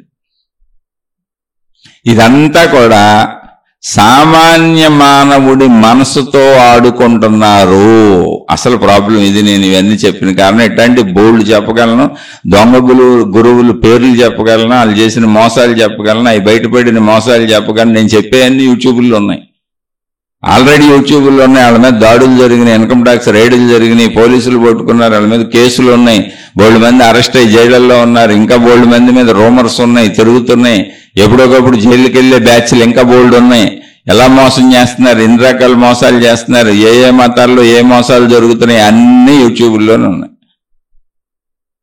కాబట్టి పాపం ప్రజలకు అంత తీరిక లేదు. ఎందుకంటే సూక్ష్మంలో మోక్షం కావాలి, టక్కన కొట్టేయాలి, ఏదో లాభం కావాలి. ఆధ్యాత్మిక చదువు లాభం కాదు, ఆధ్యాత్మిక చదువు అద్భుతం కాదు, ఆధ్యాత్మిక చదువు మహిమ కాదు, మాయ కాదు. ఆధ్యాత్మిక చదువు కేవలము నీ గూర్చి నీకు తెలియజెప్పేటువంటి సామాన్య జ్ఞాన చదువు. భౌతిక చదువుల్లో సామాన్య చదువు చదువుకుంటూ పరీక్షలు రాసి ఉత్తీర్ణుడవై ఉత్తీర్ణురాలై ముందు సెక్షన్కి వెళ్తావు. మళ్ళీ సంవత్సరం అంతా చదివి ఆ క్లాసులోంచి ఇంకో క్లాస్కి వెళ్తావు. అది కూడా ఉత్తీర్ణతను పొందితే, అది కూడా సరిగ్గా చదివితే. ఇలా మామూలు చదువు ఎలా అయితే సాగుతూ ముందుకు వెళ్తావో ఈ ఆధ్యాత్మిక చదువు కూడా అలా సామాన్యంగా అన్ని తెలుసుకుంటూ, ఆ జ్ఞానాన్ని తెలుసుకుంటూ, జీవితంలో చెడును పోగొట్టుకుంటూ, నిన్ను నువ్వు సరిదిద్దుకుంటూ, నిన్ను నువ్వు సరి చేసుకుంటూ, నిన్ను సరిచేసే వాళ్ళు ఎవరో ఉంటారు ఇక్కడ. నీకు కేవలం జ్ఞానం అందించబడుతుంది ఆధ్యాత్మిక చదువులో. మొత్తం నువ్వే చేసుకోవాలి. ఆత్మజ్ఞాన చదువు అంటే అది. అందుకే దాని పేరే ఆత్మజ్ఞానం. నీ ఆత్మని నువ్వే సరి చేసుకోవాలి. ఆధ్యాత్మిక చదువులో నీకు సంబంధించిన అన్ని, నీ శరీరాన్ని, నీ మనసుని, నీ ఆత్మని నువ్వే అన్ని సరైన విధానంలో పెట్టుకొని తెలుసుకుంటా నడుపుకుంటూ వెళ్ళాలి. నీకు నువ్వే గురువు, నీకు నువ్వే శిష్యుడు, నీకు నువ్వే బోధకుడు, నీకు నువ్వే దైవం, నీకు నువ్వే భక్తుడు. నిన్ను నువ్వే సరి చేసుకోవాలి. తత్సంబంధిత జ్ఞానం అందించబడుతూ ఉంటుంది. అది ఆత్మజ్ఞాన చదువు, ఆధ్యాత్మిక చదువు. అక్కడ దాకా నీ ప్రయాణం సాగటానికి మతాలు, గురువులు, మార్గాలు ఇవన్నీ సహాయపడటానికి ఏర్పాటు చేసిన ఆధ్యాత్మిక పాఠశాలలే తప్ప అద్భుతంగా మహిమలు మాయలు చేసి నిన్ను తీసుకెళ్లి మోక్షంలో కూర్చోబెట్టడమో, నువ్వు కష్టపడకుండా డబ్బులు ఇచ్చేయటమో, నీ జబ్బులు తగ్గించేయటమో, నీ వాళ్ళ పెళ్లిళ్ళు చేసేయటమో, నీ మనవడో మనవరాలకి అన్ని రకాల తెలివితేటలు ప్రజ్ఞలు ఊరికి ప్రసాదించేయటం ఏం జరగవు. అలా ఉండదు. ఆ పిచ్చెక్కించుకోబాకండి. కానీ ఆ పిచ్చి ఎక్కించుకున్న వాళ్ళు చాలా మంది ఉన్నారు. ఆ పిచ్చిలు ఎక్కించుకుంటున్నప్పుడు ఇలా జరుగుద్ది. ధ్యానం చేస్తుంటే ఇలా ఉంటుంది, గాల్లో లేచిపోయినట్టు ఉంటుంది, పైకి ఎగిరిపోయినట్టు ఉంటుంది, అయి అయినట్టు ఉంటుంది, ఈ అయినట్టు ఉంటుంది, వెలుగులు చిమ్మినట్టు ఉంటుంది, మొత్తం చుట్టూ కాంతులు ప్రసరించినట్టు ఉంటుంది, రకరకాలుగా చెబుతూ ఉంటారు. అనేక రకాలుగా సృష్టించారు ఆధ్యాత్మికతని. కొండలని యోగాలన్నారు, చక్రాలన్నారు, అయ్యన్నారు, ఈ అన్నారు. నేను విమర్శించట్లా, వాటి గురించిన వివరణలు ఇచ్చారు. నీ శక్తి ఏ చక్రం వరకు వస్తే ఏమేం జరుగుద్దో పెద్ద పెద్ద పుస్తకాలు రాసేశారు. కొండల నీళ్ళు పెద్ద పెద్ద పుస్తకాలు రాసేశారు. వాటికి సంబంధించిన గురువులు వచ్చారు. ఒక్కొక్క దానికి పేర్లు పెట్టేసుకుని ఆ యోగాలు ఆ సాధనల పేర్లతో గురువులు వచ్చేసారు. వాళ్ళందరూ రోజు సభలు పెడతారు, మహిమలు చెబుతారు, మాయలు చెబుతారు, నీలో ఏదో శక్తులు పెరిగిపోతున్నాయని చెబుతారు. ఏది పెరిగేది లేదు జ్ఞానం తప్ప నీళ్ళు. ఒక పెరగటానికి మనిషిలో అవకాశం ఉంది ఏంటో చెప్పిన, శరీరానికి వయసు పెరుగుద్ది, మనసుకి ఆలోచన పెరుగుద్ది, మొత్తంగా నీ జ్ఞానం పెరిగితే నేనే ఆనందాత్మశక్తినన్న ఎరుకు తెలుస్తుంది. ఆఖరికి జ్ఞానస్థితి అది. శరీరం శిథిలమైపోద్ది, పెరిగి పెరిగి వయసు పెరిగి. శరీర శిథిలతో మనసు శిథిలమైపోద్ది. ఎందుకంటే శరీరం సహకరించకపోతే మనసు ఏం చేయలేదు. ఇంతకు తప్ప నీ దగ్గర పెరగడానికి ఇంకేమీ ఉండదు. కానీ ఈ రకరకాల యోగాలు సాధనలు రకరకాల పేర్లతో వచ్చేసారు. వేల లక్షల మంది ఉన్నారు. రోజు యూట్యూబ్లో వాళ్ళే ఉంటారు. వాళ్ళు గోలే. అసలు డబ్బు ఎలా వచ్చేస్తుంది, దీపం ఎలా వెలిగించాలి, అందులో ఎన్ని ఒత్తులు వేయాలి, ఏ నూనె పోయాలి, ఆ ఒత్తి దీపం ఏ వైపు పెట్టాలి, ఎటువైపు పెట్టాలి, తమలపాకులో ఏమి రాయాలి, ఏమి రాసి తమలపాకు ఎక్కడ పెట్టాలి, అన్నీ ఇంకా మొత్తం. పండు ఏ దిశలో పెట్టాలి, ఫలం ఏ ఫలం పెట్టాలి, వాళ్ళ నైవేద్యం ఏం పెట్టాలి, రేపు నైవేద్యం ఏం పెట్టాలి, వాళ్ళు ఏ డ్రెస్ వేసుకోవాలి, రేపు ఏ డ్రెస్ వేసుకోవాలి. ఒకటి కాదు, అంతులేనన్ని చెప్పేవాళ్ళు వచ్చారు, అంతులేనన్ని వినేవాళ్ళు ఉన్నారు, పాటించేవాళ్ళు ఉన్నారు. ఏం చేయాలి ఇప్పుడు? అయితే ఏం చేయాలంటే ఏమీ చేయక్కర్లే, మన బుర్రను మనం సరిగ్గా పెట్టుకుందాం. ఈ బుర్ర పాడయ్యే వాళ్ళందరూ వీళ్ళు ఏం చెబుతున్నారు, ఈ మానసికమైనటువంటి ఆందోళనలతో ఇలా నాకు రకరకాలుగా అనిపిస్తున్నది అని చెబుతున్న వాళ్ళు ఉన్నారే, వాళ్ళంతా వీళ్ళే. ఆశలు, అత్యాశలు, దురాశలు, అంతే. నేను ఏదో పొందేయాలి, దేవుడు నాకు ఏదో చేసేస్తాడు అనేటువంటి కోరికతో ఆలోచనతో ఎప్పుడైతే ఆధ్యాత్మికతలో, భక్తిలో, దైవీ మార్గంలో, మత మార్గంలో, గురు మార్గంలో మొదలయ్యావో, మానసిక ఊహతో మొదలయ్యావు, మానసిక ఆశతో మొదలయ్యావు, కోరికతో మొదలయ్యావు, జ్ఞానంతో మొదలవ్వాలి నువ్వు. కాబట్టి మనసు ఊహించుకోవటమే మొదలవుద్ది. వాళ్ళు చెప్పినవన్నీ నమ్ముతూ ఉంటావు. ఆ ఊహలు, ఆ మహిమలు, అద్భుతాలు నా జీవితంలోకి ఎప్పుడు వస్తాయి అనుకుంటావు. వాళ్ళు కల్పించిన కల్పనలు నాకు అన్నిటికీ లోనవుతావు. అవి రావటం లేదని నీకు తెలుస్తూ ఉంటుంది. ఒత్తిడికి లోనవుతావు, స్ట్రగుల్కి లోనవుతావు. ఎందుకంటే భౌతిక జీవితంలో బతకాలంటేనేమో వనరులు కావాలి, వసతులు కావాలి. అయ్యేమో నీ దగ్గర ఉండవు. నువ్వు అనుసరిస్తున్న గురువు దేవుళ్ళేమో ఉంటాయి, వస్తాయి అని నమ్మిస్తూ ఉంటారు. అయ్యేమో నీకు రావు. రోజువారీ జీవితం కష్టంగా ఉంటుంది. ఆ మహిమలు, మాయలు, అద్భుతాలు ఎవరికో జరుగుతున్నాయని చెబుతూ ఉంటారు, జరుగుతాయని నమ్మిస్తూ ఉంటారు. నువ్వు నమ్మి వెళ్తూ ఉంటావు, కానీ నీకు జరగవు. నీ జీవితం మాత్రం మామూలుగానే సాగుతూ ఉంటుంది. కష్టంగా ఉంటుంది, ఇబ్బందిగా ఉంటుంది, బాధగా ఉంటుంది. అటు అద్భుతాలకి, మహిమలకి, ఈ సామాన్య సహజ జీవితంలో ఉండే కష్ట నష్టాలకి, కుటుంబ సభ్యులతో ఉండేటువంటి సంబంధ బాంధవ్యాల మధ్యలో ఉండే అశాంతులకి మధ్య నలిగిపోతూ నీ మనసుకు ఊహల్లోకి వెళ్ళిపోయి చిత్ర విచిత్రమైనటువంటి డిప్రెషన్లోకి వెళ్ళిపోయి, ఆందోళనలోకి వెళ్ళిపోయి, అది నీకు ఆందోళన అని కూడా తెలియదు. ఎందుకంటే అది భక్తి డిప్రెషన్, దైవీ డిప్రెషన్, భక్తి మార్గ ఆందోళన, భక్తి మార్గ వ్యధ. అది ఏంటో కూడా నీకు అర్థం కాని స్థితి. అది ఆ గందరగోళంలోకి వెళ్ళిపోయి రకరకాలుగా ప్రవర్తిస్తూ ఉంటావు. కాసేపు నవ్వుతావు, కాసేపు ఏడుస్తావు, కాసేపు దేవుళ్ళు కనపడ్డారంటావు, కాసేపు దెయ్యాలు కనపడ్డాయి అంటావు, కాసేపు ఈ మనుషులందరూ పీడిస్తున్నారంటావు, అర్ధరాత్రి లెగుస్తావు, అపరాత్రి లెగుస్తావు, చిత్ర విచిత్రమైన పనులు చేస్తావు, మెడిటేషన్లు అంటావు, ధ్యానాలు అంటావు. ఆ నిజమైన మార్గాలను భ్రష్టు పట్టించేటువంటి పనులన్నీ చేస్తావు. నిజంగా ధ్యానం చేయొచ్చు, కానీ నిన్ను చూసి ధ్యానం అంటే భయపడిపోతారు. ధ్యానం అంటే ఏమీ లేదు, నిరంతరం పరిగెత్తే మనసుని, నిరంతరం కదులుతూ ఉండేటువంటి మనసుని కాసేపు కదపకుండా కూర్చోబెట్టి నన్ను నేను చూసుకునే ప్రక్రియ పేరు ధ్యానము. ధ్యానము అంటే ధ్యాసను ఎటువైపు ప్రయాణించనివ్వకుండా ఉంచుకునేటువంటి ఏర్పాటు నాకు నేనే చేసుకుంటున్నా కాసేపు, అంతే. అంతకు మించి ఏమి ఉండదు. అలా ఆపితే ఒక విశ్రాంతి, ఒక ప్రశాంతత, ఒక హాయి, ఒక శాంతి కొన్ని నెలలకో సంవత్సరాలకో అర్థమవుతాయి. అది కూడా కంటిన్యూ చేస్తే. ధ్యానంలో నువ్వే ఎక్కువ ఊహించుకొని ఇంకా నువ్వే ఎక్కువ మనసును కదిపితే మామూలు మనసు ఎలాగో పరుగులు చేస్తుంది, అది ఆగదు. భౌతిక విషయాలతో, భౌతిక కోరికలతో, భౌతిక సంబంధ బాంధవ్యాలతో, కుటుంబ సంబంధ బాంధవ్యాలతో, ప్రాపంచిక విషయాలతో మనసు నిరంతర పరుగులు తీస్తూనే ఉంటుంది. దానికి మళ్ళీ ఇప్పుడు నువ్వు ఆధ్యాత్మికత, దేవుడు, గురువు, మతము, జ్ఞానం అని ఇచ్చి ఈ పరుగులు, కొత్త పరుగులు ఇచ్చి ఇంకా పరుగు తీయమన్నావు అనుకో, నీకు పిచ్చాకేమవుద్ది? పరుగు ఆపితే కదా శాంతి వచ్చేది. అందుకని స్థిత ప్రజ్ఞత కావాలి నీకు. స్థిత అంటే స్థిరమైన, ఒక చోట కూర్చున్న, నిశ్చలమైన. ప్రజ్ఞ అంటే ఏంటి? పరుగులు ఎట్టకుండా ఉండేటువంటి మనసు. అంటే నీ తెలివి పరిగెట్టకూడదు, నీ బుద్ధి పరిగెట్టకూడదు, నీ ఆలోచన పరిగెట్టకూడదు. స్థిత ప్రజ్ఞత అంటే అది స్థిరంగా ఉండాలి. ఎలా ఉండాలి? శరీరంతో సమతుల్యంగా ఉండాలి. శరీరం ఎంత నడవగలదో మనసు, ఆలోచన అంతే నడవాలి. శరీరం ఎంత చేయగలదో మనసు, నడక, ఆలోచన, ఊహ అంతే ఉండాలి. శరీర సామర్థ్యం ఏంటో మనసుకు సంబంధించిన ఊహలో ఆలోచనలు అన్నీ కూడా మన శరీరానికి సమతుల్యంగా ఉండటాన్ని స్థిత ప్రజ్ఞత అంటారు. అంటే ఒక వ్యక్తి శరీరపు వయసు ఎంత, ఆ శరీరానికి ఉన్న శక్తి సామర్థ్యాలు ఏంటి, ఆ శరీరం ఏం చేయగలదో, ఎంత చేయగలదో దానితో సమానమైనటువంటి మానసిక స్థితిని కలుపుకొని అంతే ఆలోచనలో మనసును ఆపేయటమే స్థిత ప్రజ్ఞత. శరీరంతో కలిపేశాం. అంటే ఇది ఎలాంటిదంటే, కరెంటు బల్బులు ఉంటాయి, 0 వాట్ బల్బులు ఉంటాయి, 5 వోల్ట్స్ బల్బులు ఉంటాయి, 10 వోల్ట్స్ బల్బులు ఉంటాయి. అలా వోల్ట్స్ పెరుగుతూ ఉంటాయి. 0 నుంచి 5, 10, 15, 20, 25, 30, 40 ఇలా పెరుగుతూ వెళ్తూ ఉంటాయి. అలా 1000 వోల్ట్స్, 2000 వోల్ట్స్ బల్బులు కూడా ఉంటాయి. అయితే బల్బు యొక్క కెపాసిటీని బట్టి కరెంట్ వెళ్ళాలి అందులోకి. 0 వాట్ బల్బులోకి కరెంట్ వెళ్ళింది అనుకోండి, 0 వాట్ బల్బు అంత వెలుగా వస్తుంది, దానికి సరిపోయినంత కరెంటే వెళ్ళాలి. 2000 వోల్ట్స్లోకి వెళ్ళే కరెంటుని 0 వాట్లోకి పంపించామనుకోండి, 0 వాట్ బల్బులోకి ఢామును పగిలిపోద్ది, బల్బు పనిచేయదు. అలాగే ఆధ్యాత్మికత, మానసిక ఊహ అనేది ఎలా ఉండాలి అంటే, ఏది చేసినా మనం శరీరంతోనే చేయగలం. వాస్తవం శరీరం ఉన్నంత వరకే మన జీవితం. శరీరం తర్వాత మహాత్ముడు కూడా లేడు. మీరు సమాధిని పూజించుకుంటున్నారు అంతే. నేను మహాత్ములను అగౌరవపరచట్లా, సమాధులను అగౌరవపరచట్లా, పుణ్యక్షేత్రాలను అగౌరవపరచట్లా. కానీ అక్కడ నిజంగా శరీరంతో మహాత్ముడు లేడు. ఆయన గుర్తుగా మనం ఆ సమాధి ఏర్పాటు చేసుకున్నాం, ఓ మందిరం కట్టుకున్నాం.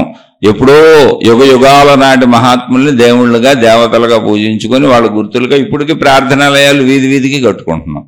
అందులో ప్రార్థనాలయాల్లో ఆ మహాత్ములు, ఆ మహనీయులు, ఆ దేవుళ్ళు, దేవతలు గుర్తులుగా మనమే ప్రతిమలు పెట్టుకుంటున్నాం. అది తప్పులేదు, కృతజ్ఞత. అది మంచి నేర్చుకుందామనే ప్రయత్నం. అది ఆ మహనీయులకి మనం చెల్లించే కృతజ్ఞత. అది ఎందుకంటే మానవాళికి అంత మేలు చేసి వెళ్ళారు.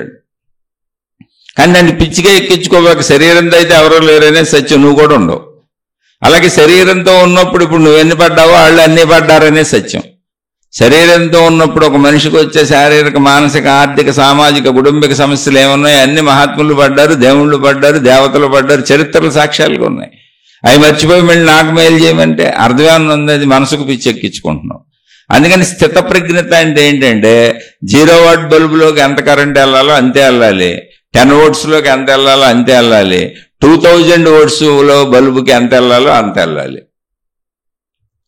ఆ వాటేజ్ అని, ఆ వోల్టేజ్ ఏది ఉందో అది దేనికి ఎంత వెళ్ళాలో అంత వెళ్ళినప్పుడే మన ఇంట్లో ఎలక్ట్రిక్ కరెంటు మీద పనిచేసే పరికరాలన్నీ సక్రమంగా ఉంటాయి. ఆ ఏర్పాటు ఆ పరికరాల్లోనూ ఉంటుంది, కరెంటును పంపించే విధానంలోనూ కరెంటు వాళ్ళకి తెలుస్తుంది. అలాగే నా శరీరం అనేది ఇక్కడ కదిలే యంత్రము, పరికరము. నేను శరీరంతో మాత్రమే భూమి మీద ఉంటాను. కాబట్టి ఈ శరీరానికి తగ్గట్టుగా మాత్రమే, దాని శక్తి సామర్థ్యాలకు తగ్గట్టుగా మాత్రమే నా మనసు ఆలోచించాలి. నా మనసు అంతకంటే ఎక్కువ ఆలోచించకూడదు, బుర్రపాటు చేసుకోకూడదు. అంతకంటే ఎక్కువ ఆలోచించినప్పుడు ఇదిగో ఈ గజిబిజులు, గందరగోళాలు, సూర్యలోకాలు, సూక్ష్మ శరీర యానాలు, మహిమలు, అద్భుతాలు, మాయలు, తలలు తిరగటాలు, ఎగిరిపోవటాలు, ఊగిపోవటాలు, కదిలిపోవటాలు, ఏడుపులు, నవ్వులు అన్నీ కలగాపులకంగా అయిపోతాయి. ఎందుకని? శరీర పరిమితికి అస్తవ్యస్తంగా ఊహలు చేస్తున్నాను నేను. అంటే మహిమలు, మాయలు అని దేవుళ్ళ పేరు మీద, భక్తి పేరు మీద రకరకాలుగా చేస్తున్నా. మామూలుగా కూడా రోడ్ల మీద బోల్డ్ మంది పిచ్చోళ్ళు తిరుగుతూ ఉంటారు చూడండి. మైండ్ చెడిపోయింది వాళ్ళకి. అలా భక్తిలో ఇప్పుడు మనం వచ్చి ఎవరో చెప్పారని నమ్మి మన మైండ్ మనమే చెడగొట్టుకుంటున్నావా లేదా పరిశీలించుకోండి, మీకే తెలుస్తుంది. మీ శరీరంలో, మీ మనసులో ఏది జరిగినా అది మీకు తెలిసే జరగాలి, మీకు అర్థమవుతూ జరగాలి. అది చక్కగా మీకు అర్థం అవ్వాలి. ఇప్పుడు నేను మాట్లాడుతున్నాను, నాకు ఎందుకు అర్థం అవ్వదు? ఎంతో మంది నాకు ఈ ప్రయాణంలో తగిలారు. ఆ ప్రయాణాల్లో తగిలి ఇలాంటి పిచ్చి పిచ్చి చెప్పిన వాళ్ళు ఎంతో మంది ఉన్నారు. వాళ్ళందరినీ ఎన్నిసార్లు సరిచేశాను. సరి చేయడానికి వీలు లేని వాళ్ళని వదిలేశాను. ఎంతో మంది పిచ్చెక్కిపోయి నాకు తెలిసి నా కళ్ళ ముందే భక్తుల పేర్లతో గురువులు నమ్మి పిచ్చెక్కిపోయి వెళ్ళిపోయిన వాళ్ళు అదే గురువుల్ని నానా బూతులు తిడుతూ ఆ పిచ్చిలో ఇప్పుడు రోడ్ల మీద తిరుగుతున్నారు. ఆ సంస్థలను తిడుతున్నారు, ఆ గురువుని తిడుతున్నారు, ఆ దేవుణ్ణి తిడుతున్నారు, ఆ ఫోటోలు తగలేస్తున్నారు. పిచ్చెక్కేసింది వాళ్ళకి. అలా తిరుగుతున్నారు పాపం. భక్తి పిచ్చోళ్ళు వాళ్ళంతా దేవుడి పేరు మీద పిచ్చోళ్ళు అయిన వాళ్ళే, గురువుల పేరు మీద పిచ్చోళ్ళు అయిన ఈ గురువులు మాతాజీలు అంటే ఈ దొంగ గురువులు దొంగ మాతాజీలు, లేదా వీళ్లే ఆశలు అత్యాశలతో ఊహించుకొని మంచోళ్ళని అనుసరించినా కూడా అతి ఆశలతో ఊహలతో మహిమలతో ఊహించుకొని మాకేదో జరిగిపోద్దని అది జరక్క పిచ్చోళ్ళు అయిపోయినాడు. ఎందుకని రోజువారీ జీవితంలో నేను కష్టపడిందే నాకు వచ్చేది. నేను కష్టపడకుండా పొద్దున్నే పనికి వెళ్లకుండా వృత్తి వ్యాపార ఉద్యోగాలు మానేసి నేనే భగవత్ ప్రార్థనాలయాలకు పుణ్యక్షేత్రాలకు వెళ్ళిపోయి అక్కడ భగవంతుడికి సంబంధించిన కార్యాలన్నీ చేసేస్తే నాకు రోజువారీ జీతం కానీ నెలవారీ జీతం కానీ ఎవరైనా ఇస్తారా? మరి నా కుటుంబ సభ్యుల్ని ఎలా పోషించను? నేను అక్కడ తిరుగుతున్నాక మహిమలని మాయలని అదేదో పుణ్యం వస్తుందని దైవ కార్యం అని. అప్పుడు ఏమవుద్ది? రెండింటి మధ్య సంఘర్షణకి అలా కొన్ని నెలల సంవత్సరాల సంఘర్షణ పడి పడి పడి ఏదో మహిమలు జరుగుతాయని ఎదురు చూసి చూసి ఈ భౌతిక కష్టాలు తట్టుకోలేక ఈ భౌతిక బాధలు తట్టుకోలేక అలానే ఆ భౌతిక కష్టాలు తీరే అంతా ఎక్కడి నుంచి మహిమలు మాయలు జరక్క మైండ్ చెడిపోద్ది. ఇలాంటి వాళ్ళు ఎంతోమంది తెలుసు. ఏం చేయను తెలిసినా ఏం చేయను. నేను ఒక సామాన్యుణ్ణి. నేను నా మనసు నా తల పాటు చేసుకోకుండా ఉండగలను తప్ప ఇలా భావించుకునేవాడు నా ఇంట్లో నా సొంత భార్య నా సొంత పిల్లలు ఉన్నా నేనేం చేయలేను. నా సొంత అన్నదమ్ములు అక్క చెల్లెళ్ళు ఉన్నా నేనేం చేయలేను. ఎందుకని భావించుకునేది వాళ్ళు కదా. ఎదుటి వ్యక్తి మనసును మనం ఏం చేయగలం? ఆశ అత్యాశ దురాశ మంచి చెడు అనేవి నువ్వు చూసుకొని సరి చేసుకోవాల్సిన విషయాలు. మంచి వైపుకు నిన్ను నువ్వు తెచ్చుకోవాలి, ఇంకొకటి నిన్ను తేలేడు. నీ లోపల విషయాలు ఎవరికి తెలియవు. అందుకని ఇలాంటివి చేయకండి. చాలా మంది చెప్పారు నాకు. ఒక ఆయన పాపం ఇలా సంస్థలు పెట్టి ధ్యానాలు చేసి అన్ని నీకు శక్తులు వచ్చేస్తాయి, సిద్ధులు వచ్చేస్తాయి, జబ్బులు తగ్గిపోతాయి అంటే ఇంతకుముందు చెప్పాను. పేపర్లో వచ్చింది ఒక వార్త పేపర్లోదని. అక్కడ కంటిన్యూటీ ఇంకో టాపిక్లోకి వెళ్ళిపోయాను.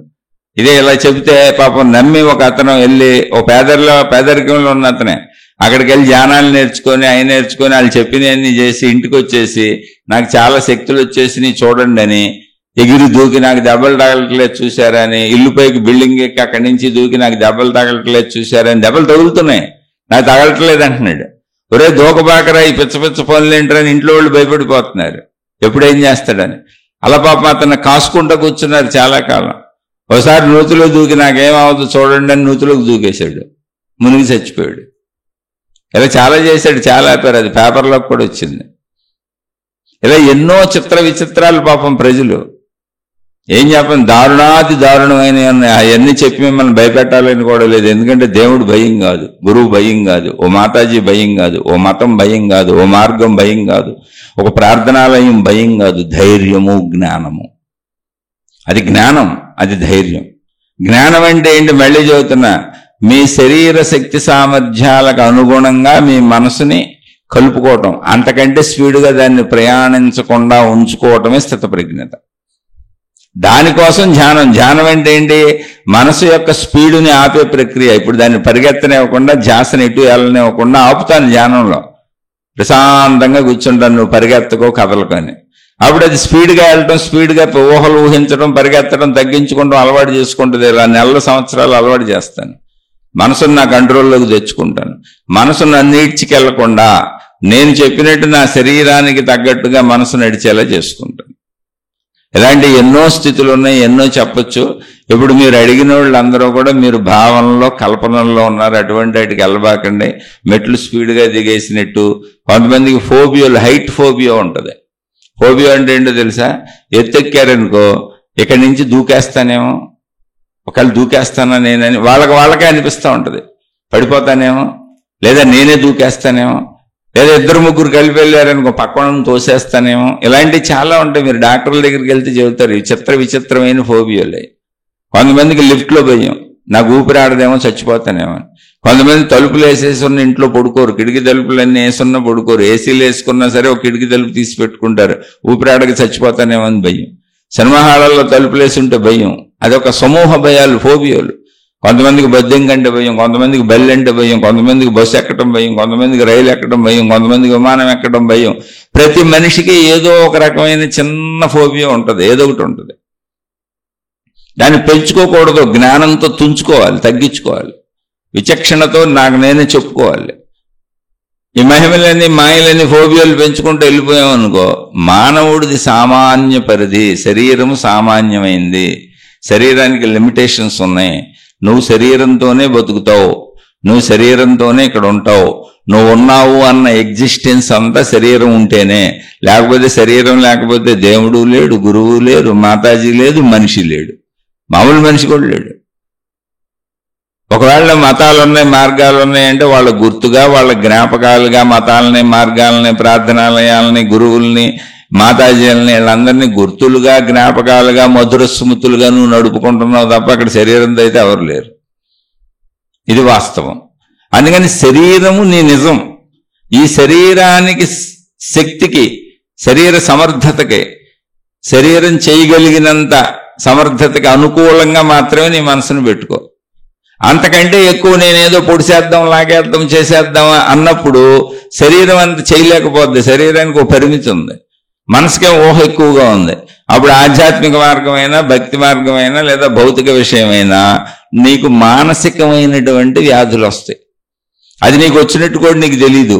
అవి కల్పనలుగా ఊహించుకుంటూ, కల్పించుకుంటూ, నువ్వే భావించుకుంటూ. ఇప్పుడు ఇందాక చెప్పాను, 80 ఏళ్ల ఒక గురువు గారు, 80 ఏళ్ళ పాపం ఆయన నిజంగా ఆయన గురువు గారు అన్న చందులో తప్పేం లేదు, ఆయన బోల్డ్ చేశాడు, మహానుభావుడు.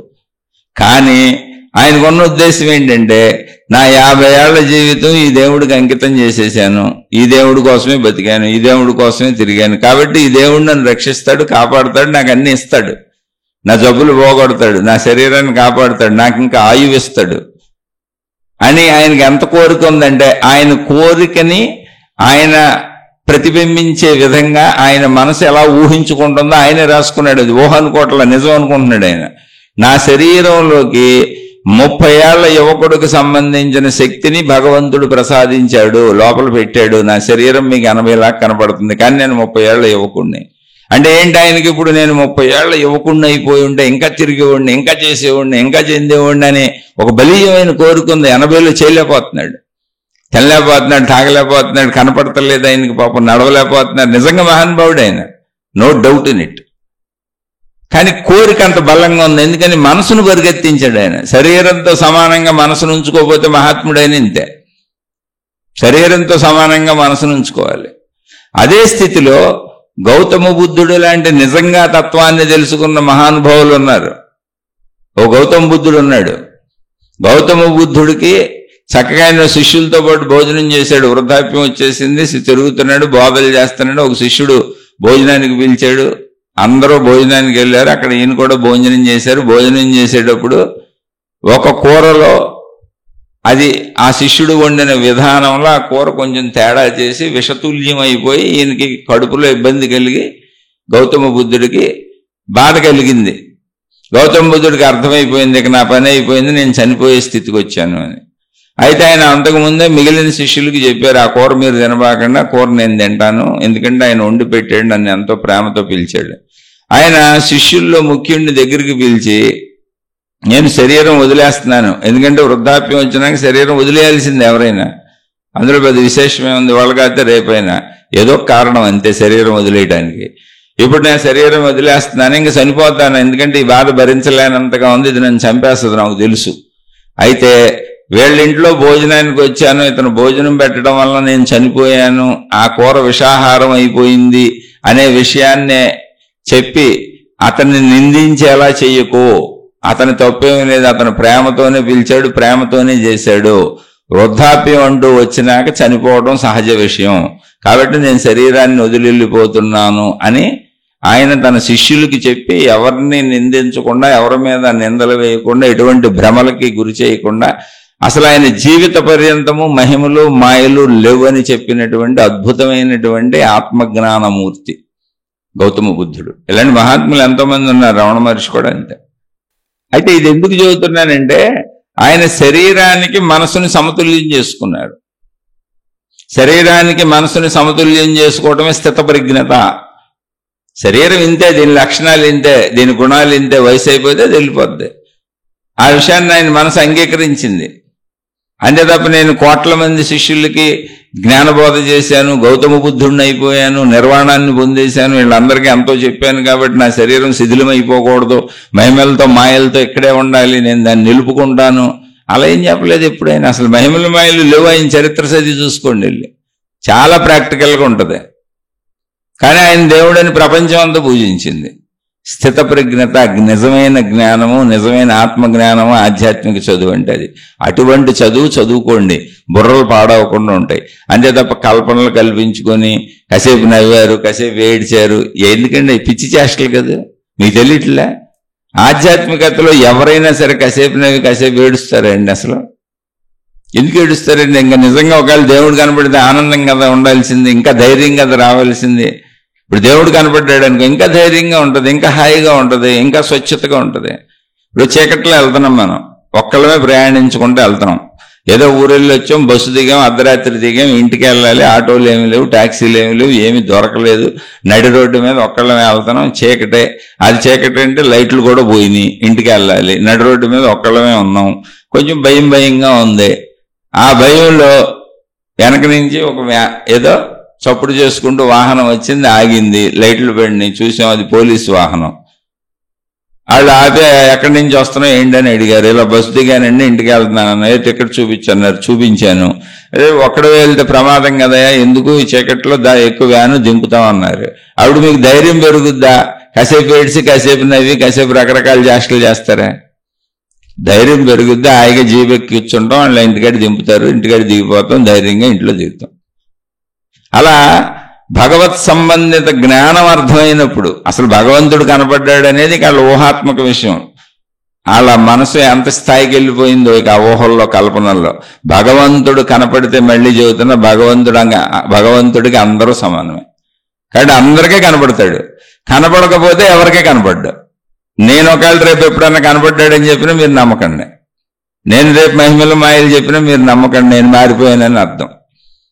ఎందుకని జ్ఞానంలో ఒక సామాన్యత అంతే. అది సృష్టి మొత్తం భగవంతుడికి సమానమే అయినప్పుడు, అది సమానమే అనేది నిజమే అయితే కనపడితే అందరికీ కనపడతాడు, కనపడకపోతే అందరికీ కనపడ్డాడు. మీరు ఏ మతంలో భగవంతుడినైనా తీసుకోండి, ఆ భగవంతుడు శరీరంతో ఉన్నప్పుడు అందరికీ కనపడ్డాడా లేదా? శరీరంతో రూపం ధరించి భూమి మీద బతికినన్నాళ్ళు ఆయన అందరికీ కనపడ్డాడా లేదా? చెడ్డోళ్ళకి, మంచోళ్ళకి, ఆడవాళ్ళకి, మగవాళ్ళకి, దొంగలకి, హీనులకి, అనారోగ్యవంతులకి, ఆరోగ్యవంతులకి ఎవరు వచ్చినా కనపడ్డాడుగా, ఆయన మాట్లాడాడుగా. మరి ఇప్పుడు శరీరం వదిలినాక కొంతమందికే ప్రత్యేకంగా కనపడతాడా? మిగిలిన వాళ్ళకి కనపడ్డా? ఈ ఆలోచన, విచక్షణ జ్ఞానం ఎప్పుడు పోద్ది అంటే ఆశలు ఉన్నప్పుడు, కోరికలు ఉన్నప్పుడు, అత్యాశలు ఉన్నప్పుడు, అతి కోరికలు ఉన్నప్పుడు, అవి నిన్ను చెప్పి నమ్మించేవాళ్ళు ఉన్నప్పుడు, నువ్వు నమ్ముతున్నప్పుడు ఈ విచక్షణ జ్ఞానం నశించిపోద్ది. అంతే. నాకు నేనే ప్రత్యేకం అనుకుంటావు. నాకు నేనే ప్రత్యేకం అనుకునే ప్రతి వాళ్ళు భౌతికమైన, నాకు నేనే ప్రత్యేకం అని అనుకునే ప్రతి వాళ్ళు భౌతికమైన, మళ్ళీ రిపీట్ చేసి చెబుతున్నా, నాకు నేనే ప్రత్యేకం అని తనకు ప్రత్యేకతను ఆపాదించుకునే వాళ్ళు స్త్రీలైనా పురుషులైనా భౌతికమైన ఆధ్యాత్మికమైన, మీ మనసుకు మీరే పిచ్చెక్కించుకుంటున్నారు. ఈ సృష్టిలో నువ్వు ఏం ప్రత్యేకం కాదు, నువ్వు అందరితో సమానమే. ఒక గడ్డి పరక ఎంత విలువైందో ఈ సృష్టిలో నువ్వు అంతే. ఎందుకని గడ్డి పరక విలువైంది కాబట్టే సృష్టిలో ఉంది. అది దాన్ని ఉంచబడింది, అది సృష్టి శక్తి ఉంచింది దాన్ని, విశ్వశక్తి ఉంచింది దాన్ని. నువ్వు దేవుడు అంటే ఆ దేవుడే ఉంచాడు దాన్ని, ఆ దేవత ఉంచింది దాన్ని. గడ్డి పరక విలువ ఎంత, నీ విలువ అంతే, నీ విలువ ఎంత, గడ్డి పరక విలువ అంతే. అక్కడ నేను తక్కువ చేయట్లా, సమానత్వము. కాబట్టి నేను నేను నేను నేను అని నీకు నువ్వు అధికత్వాన్ని ఇచ్చుకోకు, నిన్ను నువ్వు పెంచుకోకు. నిన్ను అందరితో సమానం చేసుకో, నీ మానసిక వ్యాధులు కూడా నయమైపోతాయి. ఎవరైతే భౌతికంలో అయినా ఆధ్యాత్మికంలో అయినా తమకు తాము ఆధిక్యతను ఇచ్చుకుంటారో వాళ్ళు మానసిక శారీరక వ్యాధులకు లోనవుతారు. ఎందుకని? జ్ఞానంలో సమానత్వం లేదు, అసమతుల్యతను పెంచుకుంటున్నారు మనసులో. దానివల్ల అనేక రుగ్మతలు వస్తాయి, అనేక రకాలైనటువంటి భావాలకు లోనవుతారు. అనేక రకాలైన భావాలకు లోనై వాటిని మహిమలు అంటారు, మాయలు అంటారు, శక్తులు అంటారు, సిద్ధులు అంటారు, ఏయో చెప్పుకొస్తారు. పోనీ అవన్నీ ఉన్నాయి అనుకుందాం అనుకోండి. పోని మరి ప్రపంచాన్ని బాగు చేసేయండి. మరి నేనేం విమర్శించట్లే. అన్ని శక్తులు ఉన్నాయి, అన్ని సిద్ధులు ఉన్నాయి, అన్ని మహిమలు ఉన్నాయి, అవన్నీ నిజమే. రేపు పొద్దున మళ్ళీ కామెంట్లో పెడతారు, ఎవరో ఫలానా ఆయన ఈ చేశాడు కదా, ఫలానా ఆయన ఈ చేశాడు కదా, ఆ పుస్తకంలో ఇవి ఉన్నాయి కదా, ఈ పుస్తకంలో ఇవి ఉన్నాయి కదా, మా గురువు గారు నిజంగా చేయడం నేను చూశాను, అక్కడ చేశాను, ఇక్కడ చేశాను. ఈ వద్దు, ఒట్టు మాటలు వద్దు. ప్రపంచంలో కష్టాలు తీర్చిపారేయండి, నాకు ఆనందమే కదా. ప్రపంచంలో ఉన్న బాధలన్నీ తీర్చేయండి, మనుషుల బాధలన్నీ తీర్చేయండి, కష్టాలన్నీ తీర్చేయండి, మీ సిద్ధులన్నీ ఉపయోగించి అనారోగ్యాలు పోగొట్టేయండి, హాస్పిటల్ మూసేద్దాం, రైళ్లు బస్సులు విమానాలు ఎక్కడ యాక్సిడెంట్లు అవ్వకుండా చూసేయండి, చక్కగా ప్రజలందరూ నిండు నూరేళ్లు హాయిగా బతికేలా అన్ని సమకూరేలా వాళ్ళని ఆశీర్వదించేయండి మీ శక్తులతో, మీ సిద్ధులతో. అప్పుడు గొడవే ఉంది, అందరూ నమ్ముతారుగా, ప్రపంచం అంతా నమ్మేస్తుంది. లేదా ఒక్కసారి మీరు చెప్పిన దేవుడో, మీరు చెప్పిన గురువో, మీరు చెప్పిన మతమో మార్గమో విధానమో కరెక్ట్ అయితే ఆ దేవుణ్ణో, ఆ దేవతనో, లేదా ఆ గురువునో మొత్తం ప్రపంచంలో ఉన్న 800 కోట్ల మంది ప్రజలకి ఒకేసారి కనబడి, ఒరే నేనున్నది నిజమే, నన్ను నమ్మండి, నా మహిమలు నిజమే, నా సిద్ధులు నిజమే, నా మాయలు నిజమే, నేను అన్ని చేస్తుంది నిజమే అని 800 కోట్ల మందికి ఒకేసారి చెప్పేమనండి, ఒకే సెకండ్లో, ఒకే నిమిషంలో, ఒకే టైంలో. గొడవ ఉంది, అందరు నమ్మేస్తారు. మీరు ఎందుకు పాపం జీవితకాలాలు ప్రచారాలు చేసుకుంటూ తిరుగుతూ మా మతం గొప్పది, మా దేవుడు గొప్పడు, మా మార్గం గొప్పది, మా గురువు గొప్పడని? ఆ దేవుడికి తెలియదేంటి విషయం? నీ పిచ్చి నువ్వు ఎక్కించుకుంటున్నావు. ఆ దేవుడికి అన్నీ తెలుసు. ఆత్మజ్ఞానాన్ని అందించింది కూడా ఆ దేవుడే, ఎవరినాళ్ళు ఉద్ధరించుకోమని చెప్పింది కూడా ఆ దేవుడే.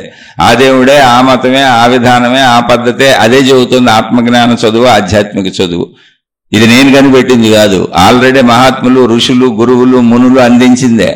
కాదు, నువ్వు పిచ్చెక్కించుకొని ఆ పిచ్చిని ప్రజలకు ఎక్కించడానికి నువ్వు ఎన్నుకున్న తప్పుడు మార్గం, తప్పుడు విధానం, మాయలు, మహిమలు, అద్భుతాలు. మా దేవుడికి రండి, మా మతంలోకి రండి అని చేపలను పెట్టినట్టు, గేలాలు వేసి చేపలను పెట్టినట్టు, వల్లేసి చేపలను పెట్టినట్టు మానవ సమూహాలను పట్టేసుకుందామని చేస్తున్న ప్రయత్నం.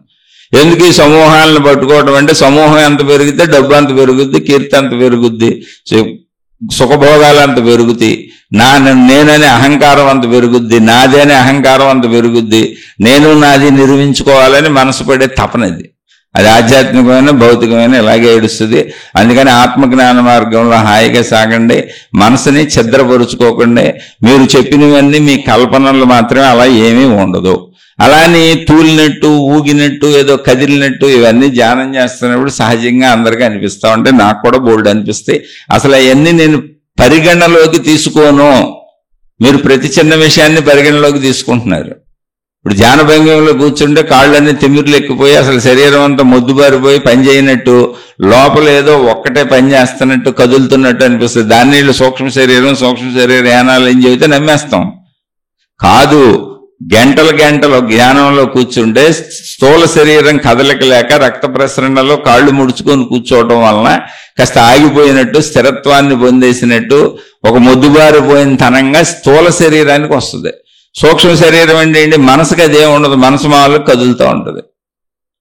అలా కొన్ని జరుగుతాయి. ఊరిని కూర్చొని ఉన్నాం కదా, కదలిక లేదు కదా, అది ప్రాక్టికల్గా ఆలోచించుకోవాలి. ఇలాంటి బోల్డ్ జరుగుతాయి.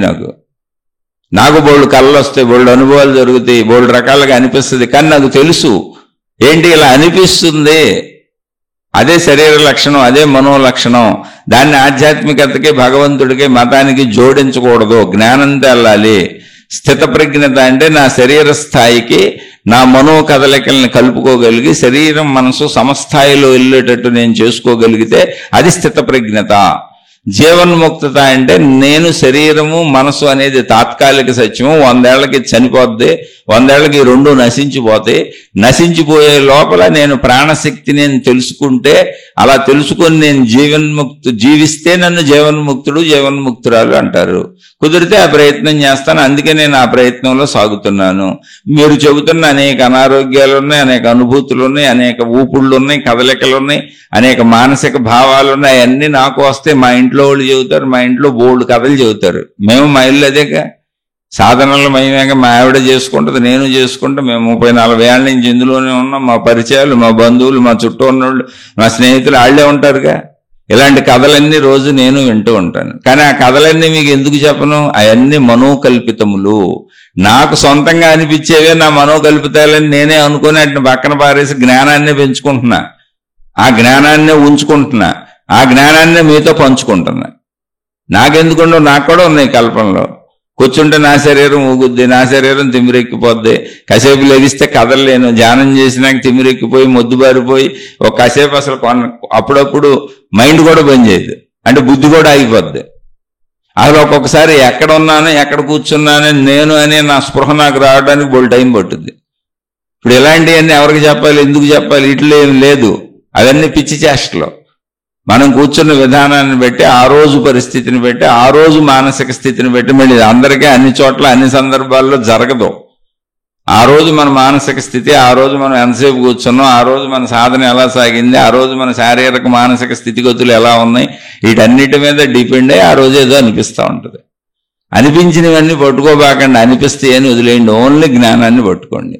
శరీరం అంతే, మనసు అంతే, అది అలా సాగుతూ ఉంటుంది. వాటిని పట్టుకొని ఊరెక్కండి, అవి ఏమీ లేవు, కేవలం జ్ఞానం. ఏంటి జ్ఞానం అంటే నేను మంచిగా ఉండాలి, చెడు చేయకూడదు, నెంబర్ 1.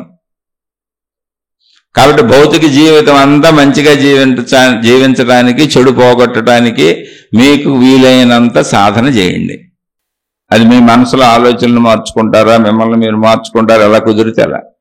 తర్వాత మంచిగా జీవిస్తూ ఆ సాధన కుదిరితే మీ ప్రాణశక్తిని మీరు తెలుసుకునే ప్రయత్నం చేయండి. అది ఆత్మజ్ఞాన చదువు, ఆధ్యాత్మిక చదువులు, అనేక గ్రంథాలు, అనేక మంది మహాత్ములు అందించారు. ఆ బోధల ఆధారంగా ప్రయాణించండి. ఇదంతా సామాన్యత. ఇక్కడెక్కడ మహిమలు, మాయలు, అద్భుతాలు ఉండవు. అవి ఉన్నోళ్ళు, అవి నమ్మేవాళ్ళు, అవి ఉన్నవనేవాళ్ళు, వాటిని ప్రచారం చేసేవాళ్ళు, వాటిని వింటూ నమ్ముతున్న వాళ్ళు ఆత్మజ్ఞాన చదువుకి, ఆధ్యాత్మిక చదువుకి పనికిరారు. మీ మహిమల మాయల స్కూల్లో మీరు ప్రయాణించుకుంటూ వెళ్ళిపోండి. మీకు అర్థమయ్యేది మీకు అర్థమవుతుంది, మాకు అర్థమయ్యేది మాకు అర్థమవుతుంది. ఇది అర్థమయ్యేవాళ్ళు ఇందులో రండి. మహిమలు అక్కర్లేదు, మాయలు అక్కర్లేదు, మేము అత్యాశలు, ఆశలు, దురాశలకు వెళ్ళటలేదు, మనసును పరుగులు తీయించం, ఉరకలు వేయించం, కేవలం జ్ఞానాన్ని తెలుసుకుంటాం. మా మనసుని మా శరీర సామర్థ్యానికి సమతుల్యంగా నడుపుకుంటూ స్థితప్రజ్ఞతతో మాలో చెడును పోగొట్టుకుని ఆత్మజ్ఞాన చదువుని, ఆధ్యాత్మిక చదువుని చదువుకుంటూ మా ప్రాణశక్తిని మేము తెలుసుకుంటాం అనేవాళ్ళు మాత్రమే నేను చెప్పేది వినండి, ఇందులో సాగండి. మిగిలిన వాళ్ళందరూ మీ మార్గాల్లో వెళ్ళిపోండి, హాయిగా సాగిపోండి. అందరం ఎటు వెళ్తే అటు వెళ్తాం, కానీ ఒక సత్యతలోనే అందరం ప్రయాణిస్తాం. ఎందుకంటే ఉన్నదంతా ఆత్మశక్తే, ఉన్నదంతా ఆత్మజ్ఞానమే. అది దాటి వెళ్తానికి ఎవరికి ఛాన్సే లేదు. ఎందుకంటే సృష్టి మొత్తం సర్వం ఆత్మమయం జగత్. కాబట్టి మనసులు పాడు చేసుకోకండి. ముందు మనసులు పాడు చేసుకున్న చోట ఇలాంటివి చాలా ఉంటాయి. వీటిని చాలా వివరంగా చెప్పగలను, అలా అయిపోయిన వాళ్ళని కూడా చెప్పగలను, కానీ వాటి వలన ఉపయోగము లేదు. నాకు కూడా బోల్డ్ అనిపిస్తాయి, మా ఇంట్లో వాళ్ళు కూడా బోల్డ్ చెబుతారు, మా బంధువులు కూడా మా బోల్డ్ చెబుతారు, మా పిల్లలు కూడా బోల్డ్ చెబుతారు. ఎందుకని మనసున్న చోట అనుభూతులు, అనుభవాలు, కల్పనలు, సృజనాత్మకత ఉంటుంది. దాన్ని మీకు పోల్చి చెబుతున్నా. అనేక మంది రాసే నవల్స్, అనేక మంది తీసే సినిమాలు, అనేక రకాలుగా వచ్చే టీవీ సీరియల్స్, ప్రపంచవ్యాప్తంగా ఇవన్నీ మనోకల్పనలోంచి బయటకు వస్తున్నాయి. అది మనోకల్పన, మనసు అంత ఊహించగలదు, అదొక దాని సృజనాత్మకత. అంత ఊహతో మనకేం పని, శరీరం ఎంతవరకు అంతవరకే కదా మనం ఉండేది. ఆ శరీరానికి మన జ్ఞానాన్ని, మన ఊహని సమతుల్యం చేసుకుని మనలో ఉన్నటువంటి ఇంకా శక్తిని, ప్రాణశక్తిని తెలుసుకోవడానికి ఉపయోగించుకుంటే మొత్తం మన జీవితం యొక్క పరమార్థం, అర్థం, లక్ష్యం, గమ్యం, మన ఆట పూర్తయిపోద్ది. అది ఆధ్యాత్మిక చదువు, ఆత్మజ్ఞానం చదువు. అర్థమైతే మీ జీవితంలో ఆచరించుకోండి. అర్థం కాలేదు, మీకు అర్థమైన విషయాలని, మీరు నమ్ముతున్న విషయాలని పట్టుకొని మీ మార్గంలో మీరు సాగుతూ వెళ్ళిపోండి. శుభమస్తు. మీకు, మీ కుటుంబ సభ్యులకు మేలు చేకూరుగాక. మరొక కొత్త శీర్షికతో కలుసుకుందాం.